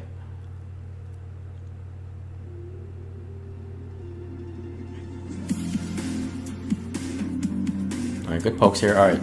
Kind of bad shoulder placement there. I know he was trying to get some damage because, you know, he's already perfect health. He's trying to, you know, catch an interrupt of some sort because he's throwing out some buttons there. But he could have punished him really badly for that. This guy's pacing pretty good. Alright. The down 4-2-2, I wouldn't really do. I would have done the down back 3. Because last time he didn't press any buttons after the down 4-1 attempt, so down back 3 would have clipped him. Dark upper, -10 to block. Just jab, punish with a 1-2 or 1-3. Oh wow. Strange camera angle there. Alright. I wouldn't have spent the rage drive that early there, Bobby. Alright, good whip punish. Alright, only a few seconds left. Oh, okay. 1+2 throw. Alright. Not sure why you did that for, because in that scenario, I would not have done like a risky jumping or setup or whatever. Unless this guy was really bad and didn't, try to do a get-up kick or something, I wouldn't have done that. I would have continued to stay in pressure after the throw. Try to like do like a down back 3 or down 2, so that way you continue staying close to him. Good Kenpo step, but need to dash in a little bit more for the shoulder.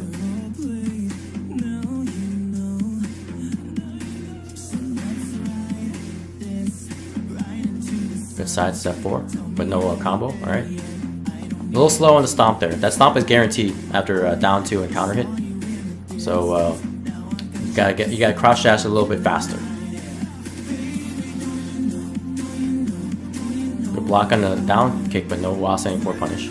Yeah, he actually punishes the Wasen 1-2-1. Yeah. So one thing with Armor King you want to watch out for: a lot of setups, jab into giant swing, down forward 1 into giant swing.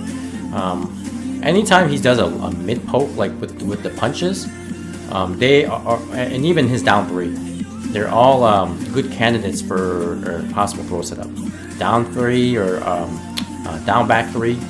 Down back 3 up close can put him in throw range.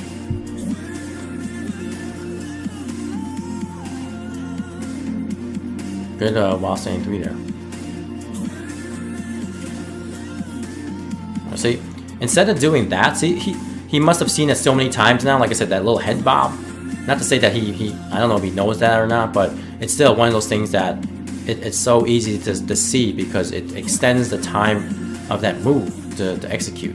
Instead of doing that move, you should do that the little flip kick he's got, the 4-3, right? The one that he that little flip kick. Most of the time it'll hit. Like he'll either stand up and block, or if he stays down on the ground, it'll hit him grounded. I don't know what that move is called, but so I think one of the things with Feng that I would always test on people is see what they would do after down forward 1. So and then the typical down forward 1 and the back 1 test scenario is always good to test against people, especially at this guy's level, because what he did was, see, he tried to do down forward 1 to retaliate. If you did back 1 after down forward 1, you would have beat that guy up and then gotten some damage.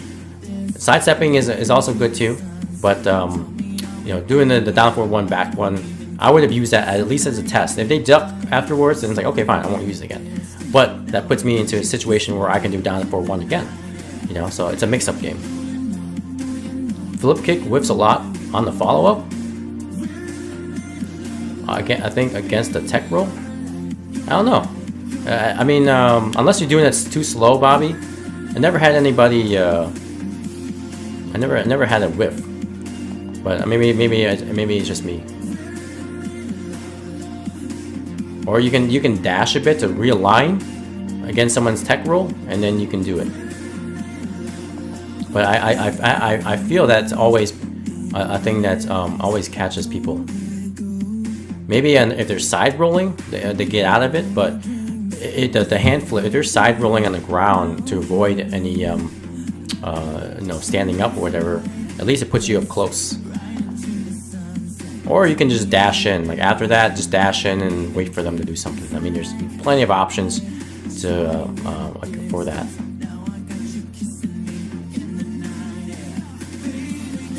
All right, that was misinput by the Armor King there. Oh, did 4-2 in the throw again. This Armor King is really reliant on the throw setups here. Good back one. All right, very nice. Good stuff there, Bobby.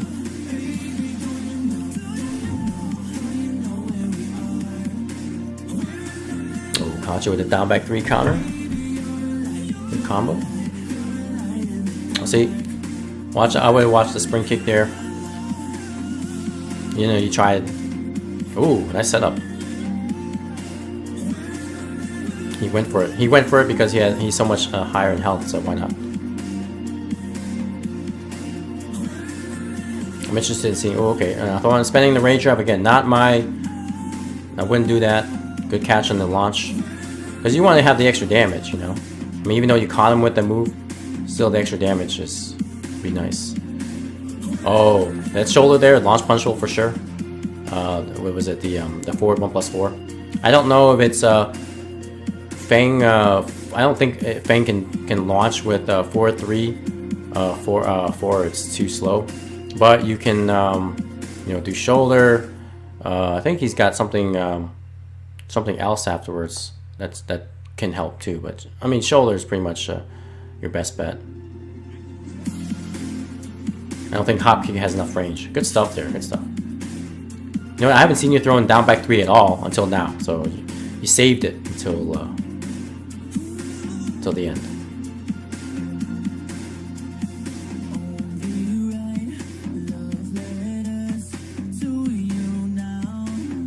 All right, watch this one here. So, Bobby, did you have another one? Let's see. Oh, you did have. Okay. Let me open this one up too. I'll get that one ready.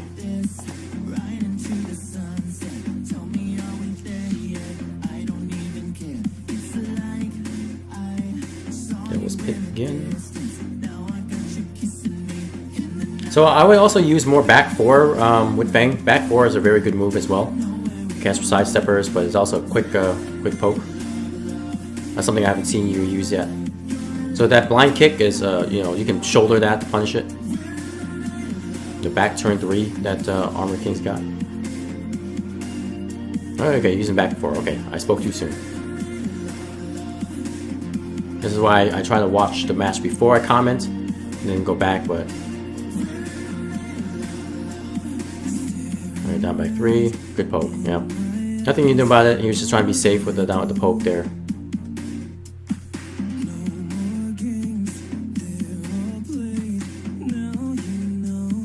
So that's also shoulder punch roll, the back 1+4 with Armor King. And Feng should be able to shoulder that at that distance.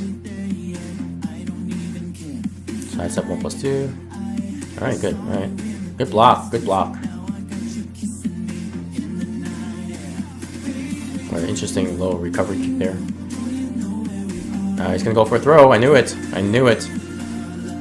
Because where he's at in his life, I knew it. I just... Lots of down, down for 1, poke, throw. He was gunning for it. He was gunning for it. Didn't punish the Wild Saiyan 3 properly. Okay. I'm not sure why you tried to throw out the second Wild Saiyan 3 there. Maybe you were anticipating a high. But I would continue with the assault using like down back 3.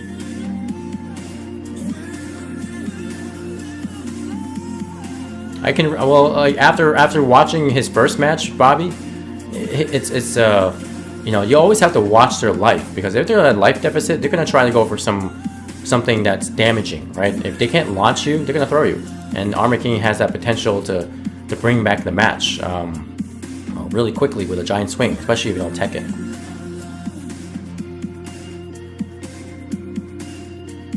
Alright, Dark Upper again, -10. You have to train yourself to block how many block punish that. Alright. Good block. He had good read there. No punish on the back 1-2. Back 1-2 is -12 on block. -12 on block.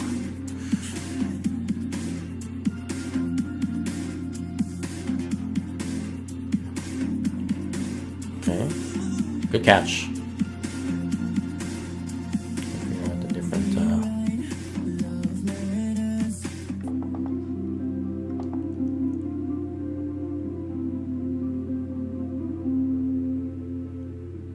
Yep. So the stop itself is not plus, but because you're in crouching position and you try to do something something slower, I think he caught you on counter.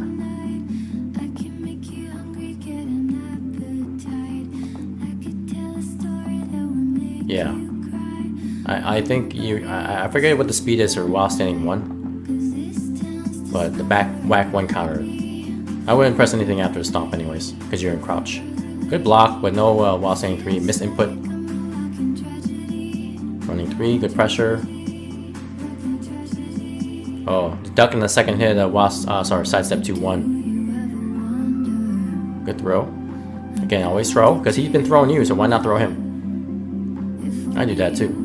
Oh, okay, he got hit by the second hit of that. Oh, let's go for a running 3. See, again, he tried to go for a throw. Because he was low in health, and he wanted to make a comeback for it, you know, so trying to go for a Shining Wizard, and you ducked. Good.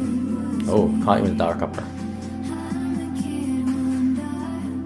Oh, trying to go for a setup there. Very good.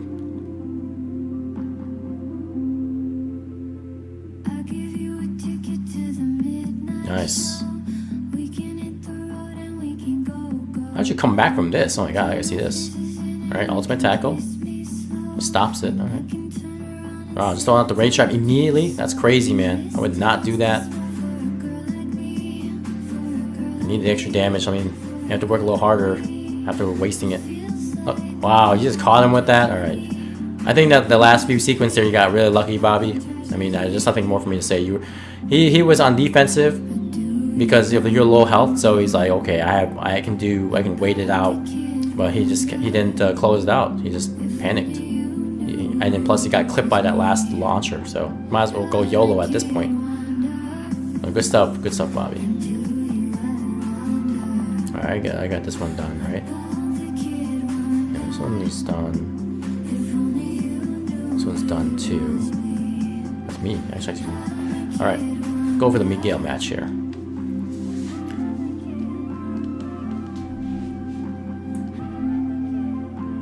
So what do you guys think so far? I mean, do you like these match analysis sessions? Let me know if you do, then I'll do some more of these. This is kind of like my first run at doing these things, so I want to make sure that they're valuable.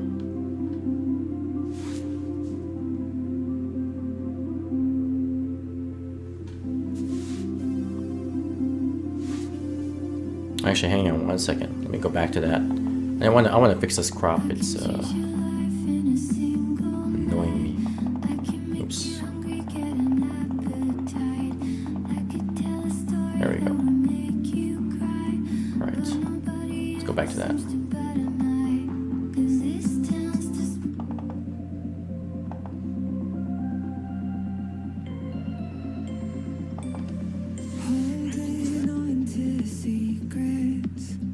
Oh, 3-bar Miguel. Gotta love it. Alright, good spacing so far. I like it. And he caught you with a down 4 as well. Down 4 for down 4. I like that you're sticking with mids. That's good. Oh, then. So one thing you gotta be careful with Miguel. He has some evasive attacks that are ridiculously fast and cause like a combo opportunity and counter hit. that back one that Miguel has is 11 frames. So, and plus it kind of evades the side. So if you're pressing too many buttons, he can use back one to evade a bit while hitting you. Watch. Okay, he's gonna do it afterwards, right? Yep. Even though you are 0 on block with down forward 1, you try to do back 4, but his back 1 is faster. It's 11 frames, so he caught you and counter it. Makes sense. And that's why I think it's very important to not, like, your down forward 1 is good with Fang on block, but sometimes trying to press buttons afterwards, just, you know, as a follow-up, it doesn't mean that it's still your turn. It's you know, it's even. So he can do something as well. He could have easily like jabbed you out of it, but you know, he chose a very good option, back 1, which is faster than your back 4, because he saw you do it earlier. Then that's why you stopped. You stopped pressing buttons after down forward 1. Right now you're going for a low. Gonna punch the launch there with the shoulder. All right, good while staying 3.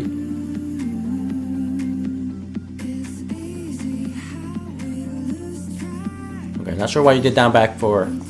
4-4-2-1 with Miguel is a mid high. You can react to it. You can duck the second hit and then do while staying punish. Nice trade. Since he's sidestepping a lot, I mean, back 4 is a good option because it's quick, but it's has poor range. So another option to use with Fang is his homing move, down forward 3+4. You know, it has more range and it is a little slower, but it'll cover, you know, it'll definitely cover more space. So if you're spacing like this, you know, dash, you know, you can be a little bit here and then use the down forward 3+4. You know, keep them in check.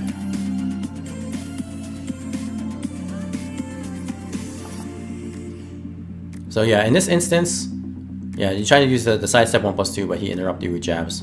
So hopefully next time, if you see him do that, you'll do the sidestep 4. Again, you're gonna have to clean up your input for corsical forward 1.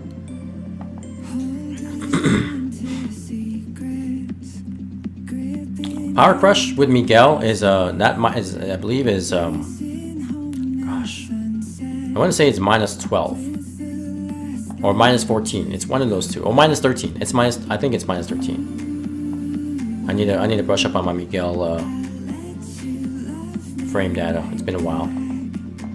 Back 4. They didn't change the properties on this one, so I'm pretty sure it's the same. Where is it?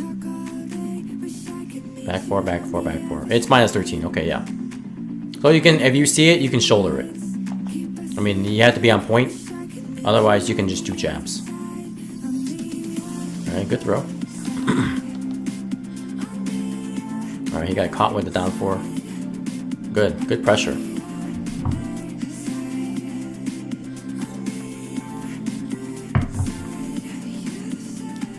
Now, you are +1 on block after sidestep 1+2. Okay?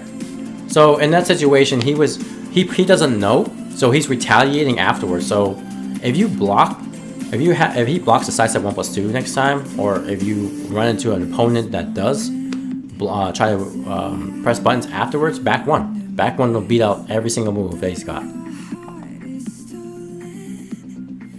Oh, good mix-up. Yeah, all right. Now he's afraid. Trying to, you know, backdash, space you out, trying to find an opening using quick moves. Wow, he caught you with the savage down 4-2. That thing has very good crouching frames. Goes under some mids too. Oh, throws out the hop kick, the YOLO hop kick.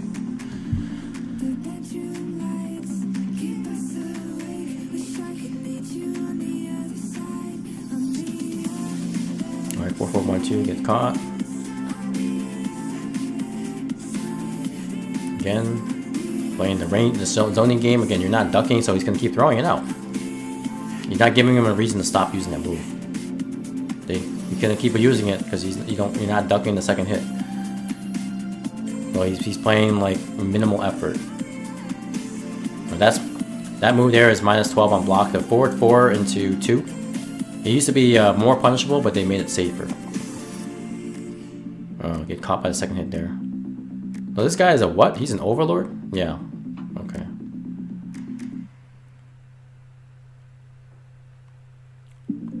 I think that Savage down 4-2. You know, in normal range and block, you should be able to shoulder it. It's like -17 on block or -15 on block, one of those two. But I know it pushes back a lot. I would test out that with Fang to see if you can shoulder that on reaction. Good block. He didn't launch punish down back 3. Watch your whip there. All right, you got you in the power crush. Oh, try to go ankle. Another power crush.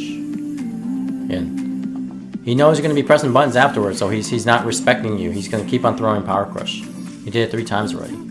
I would have waited, you know, and then block the power crush and then punish afterwards. Oh, okay.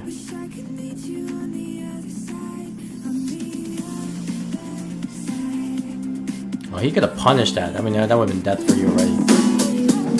Majin Joseph, thank you so much for the follow, man. Nice. He played it, you know, the Miguel played really solid. He, you know, towards the last match, he didn't really particularly respect you because he knew that you're the type of person that would press buttons afterwards to retaliate, and then he just kept on doing power crush. And Miguel's power crush is pretty good.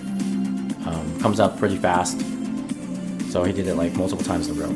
And then also, when you're playing against Miguel, make sure you practice reacting to 4-4-2-1, because 4-4-2-1 is a mid high, so you want to duck the second hit and while standing punish that. He has another option out of 4-4-2. It's 4-4-2-2, but it's punishable. I think it's like -14.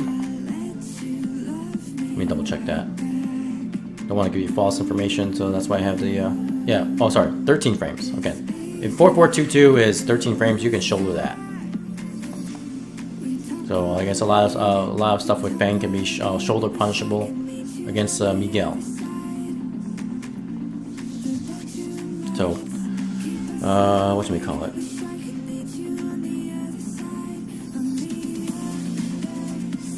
Now let me see if I can do, maybe I still have some time, guys, so what I'm going to do is, let me try to find, one second, guys. I'm going to find a tournament match of mine, and then just analyze what I did.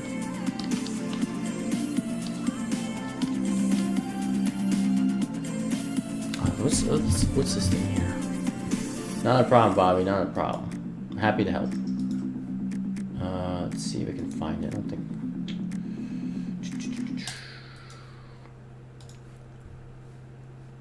Give me 1 second, guys. I'm trying to find. Let's see. Trying to find a.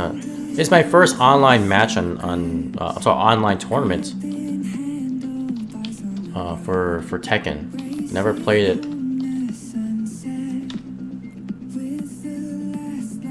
So we can find the video.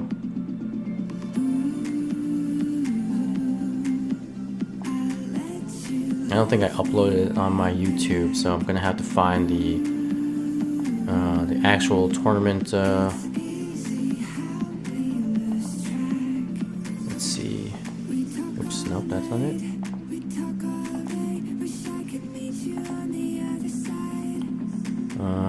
Where is it? Tournament. I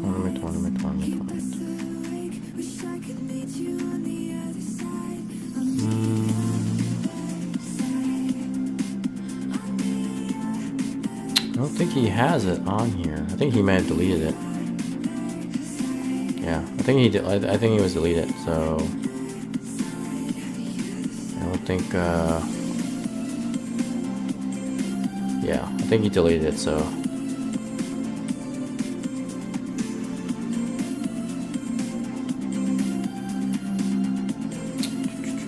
Tournament games. Let's see. Is that 2 weeks ago? Oh yeah. Okay, I got it. I found it.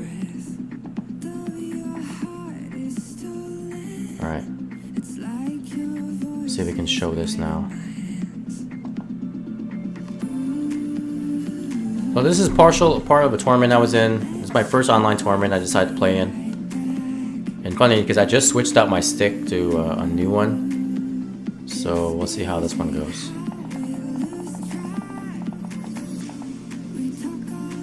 Maybe we can crop it a little bit better here. Alright.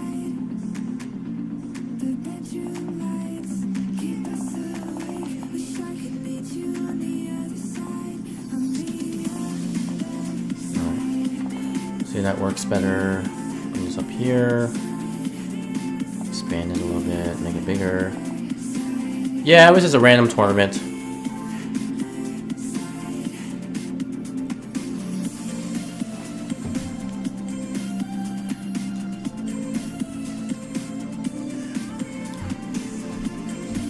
I had another match before this, 2 matches before this, so I wasn't able to show it.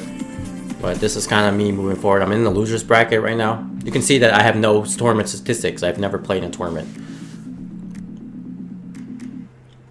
And I just have 2 wins, so like, you know, I won my first 2 matches. And then I got knocked in losers. So yeah, I'm on the right, obviously. So I'm playing against Jack. I know the matchup pretty well now. So the way I play... Okay, see, I could have punished the while standing 2-1. The while standing 2-1 with Jack is minus 14 to block and put you in crouching. I was a little bit late on punishing it with my own while standing 2-1, which is 14 frames.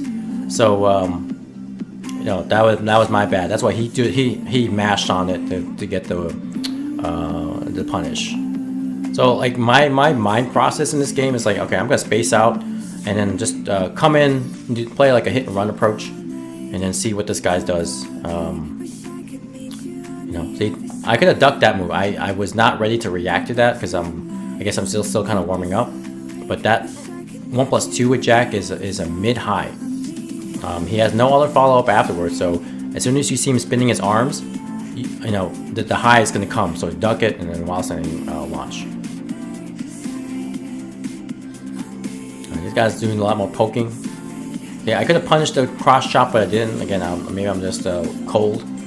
I just throw out a debug to check him. Just check his reactions.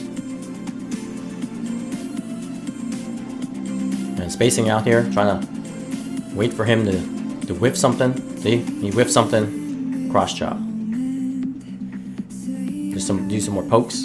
Power crush because I have the life lead. I can you know, sometimes you gotta use your power crush, you know, when you're in the life lead to inflict more damage. They're trying to attack you to beat you, so throw it out there and interrupt. I didn't punish the down 4-2. That's my bad.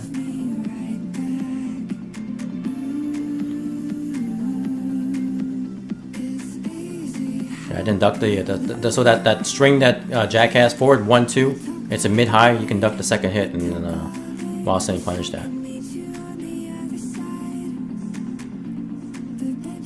I didn't punish that properly. I tried to do cross chop 4-4 1+2, but only the forward 1+2 came out. Alright, cross chop again. Pressure, yep.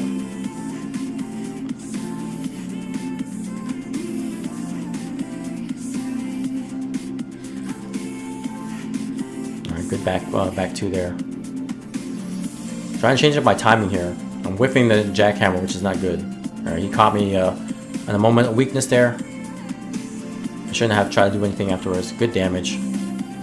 Good whip punish there. See, that's why recovery kicks are bad. At a distance, he was able to whip punish me for that. Alright, good catch on the back 2.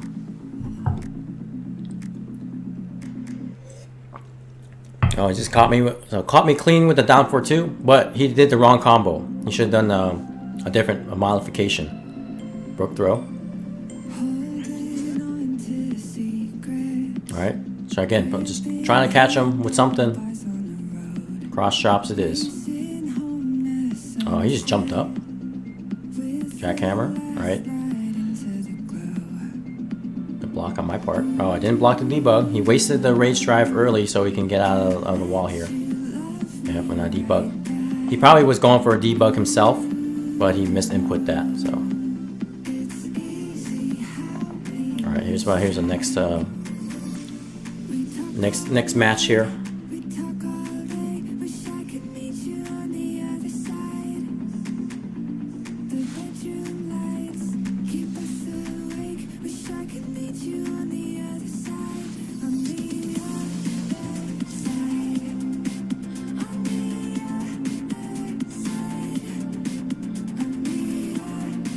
Now, I mean, I know the pawn matchup as well, so I'm gonna see how this guy plays, and then take advantage of the weakness.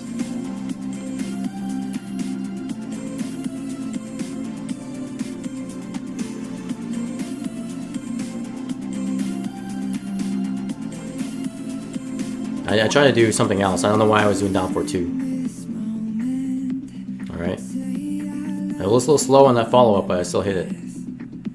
Alright, so now I know that this guy can't break throws, or at least that he's not very good at breaking throws. I'm use it to my advantage. Yep. Throw out the down 4-2 because this guy's trying to approach me. Use the down 4-2 as kind of like a barrier or a shield. Runs into it, get launched. I just threw out the 1+2 there just to check him again. That was kind of like a test scenario. I didn't break the one throw there. Didn't punch the death fist. Didn't duck the back one too. Lots of really bad things here. I'm not warmed up apparently. Again, throw. Yep. If you try to stand right up after the tombstone, you get a free down 4-2. You don't recover fast enough to block. Oh, he delayed that really too a lot. That's a slow move anyways to do.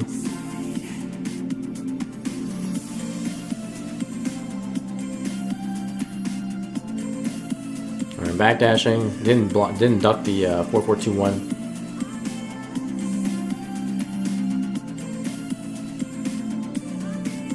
Alright, good break in the 1+2. Alright, pressure.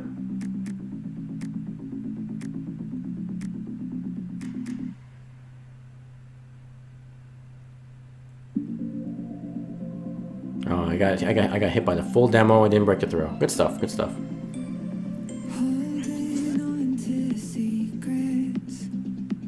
And I just throw it out again because last time he didn't block it, so I just throw it out again.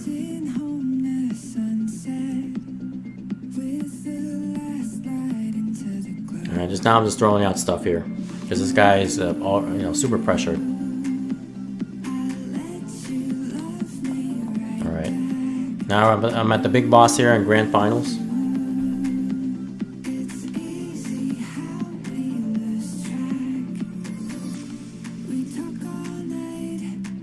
Now my geese experience at the time is okay. I know I missed a lot of opportunities, but you know, trying to play the player at this point.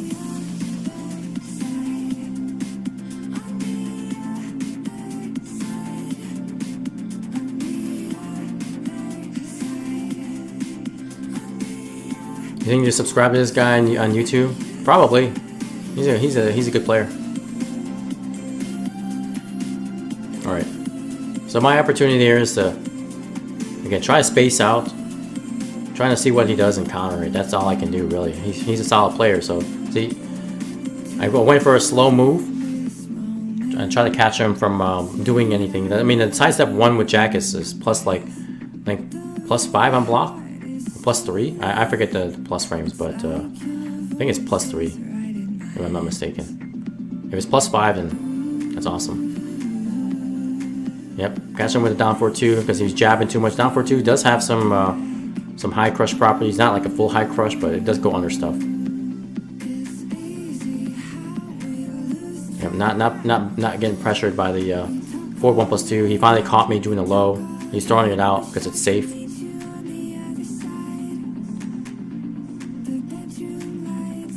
Yeah, I missed space that should have done a different option after whatchamacallit, jackhammer.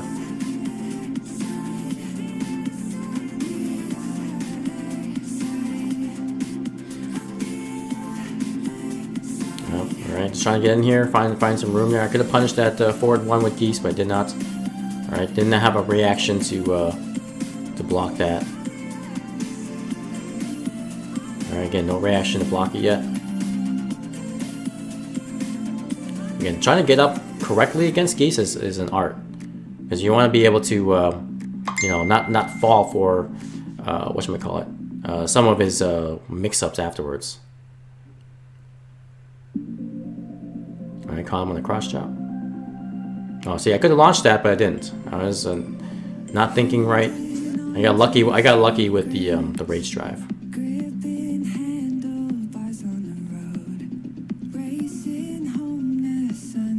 Okay, I could have punished that too, but he had meter, so I didn't want to press any buttons afterwards. So that's why I was really cautious. Like, even though he did it plainly, and he was launch punishable, I didn't do it because he had meter. Always gotta watch that meter with the 2D characters. Yep. Yeah, I think he was trying to do a parry of some sort. Caught him with the elbow. Not too slow on that. All right, here we go. This is the last match.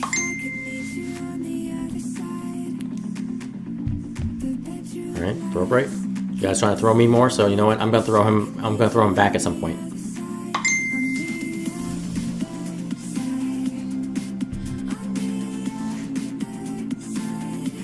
Yep, I didn't break the one throw. Yeah, just throw out the down forward 2 sometimes. You know, if he's rushing in, I'll throw it out. That's what you get for being too aggressive. All right, debug. Space out, you know, to have proper space for a debug. Don't want to whiff that. Okay, gonna punish that as well. We'll whiff the down forward 2. Oh, I'm sorry, 4-4-2. Oh, don't break in the one throw, man. My throw breaking was sucky to that day. There you go, throw back. So he's dead. Rage with Tombstone, death. I was like, you know, he's gonna throw me more, so I'll throw him back, you know. Caught him trying to sidestep with 1+2. Not to say that I have a pattern, but it's typical, you know. I feel like this guy likes to sidestep a bit, so I caught him with the homing.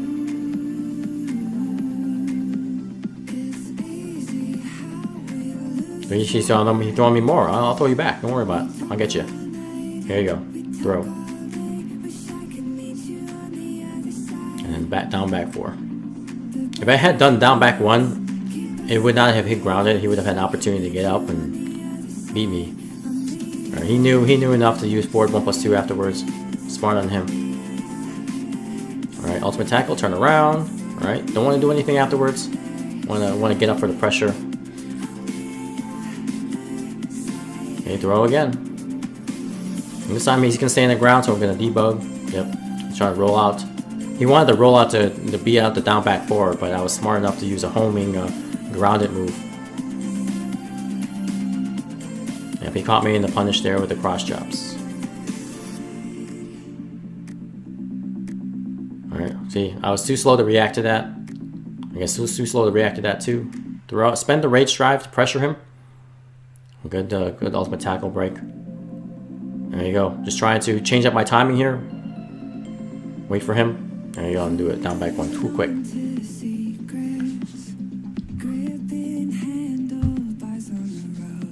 And then that'll do it.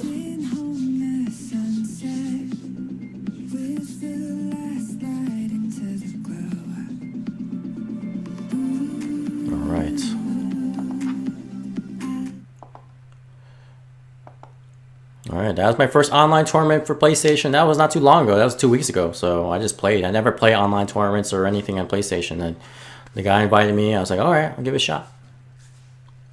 I did. Alright, I think that does it for this session, guys. I'm glad you, most of you who tuned in liked it. So I'll try to do some more of these during weekends when I have a chance to do them. And then I'll post up, you know, in the comments. I'm sorry, I post up in the group to ask you guys to share some more gameplay, and then we can do some more review. All right, well, I'll catch you later, Tim, and then anybody else who's in the stream just watching. Thanks a lot for tuning in, and then we'll catch you all later. Remember, next week we got our beginner session on Wednesday at 9:30, and then Thursday we got our intermediate session at 9:30 as well. I already posted signups in the group. And then, yeah, we'll see you then. All right. Catch you later, Tim. See you then.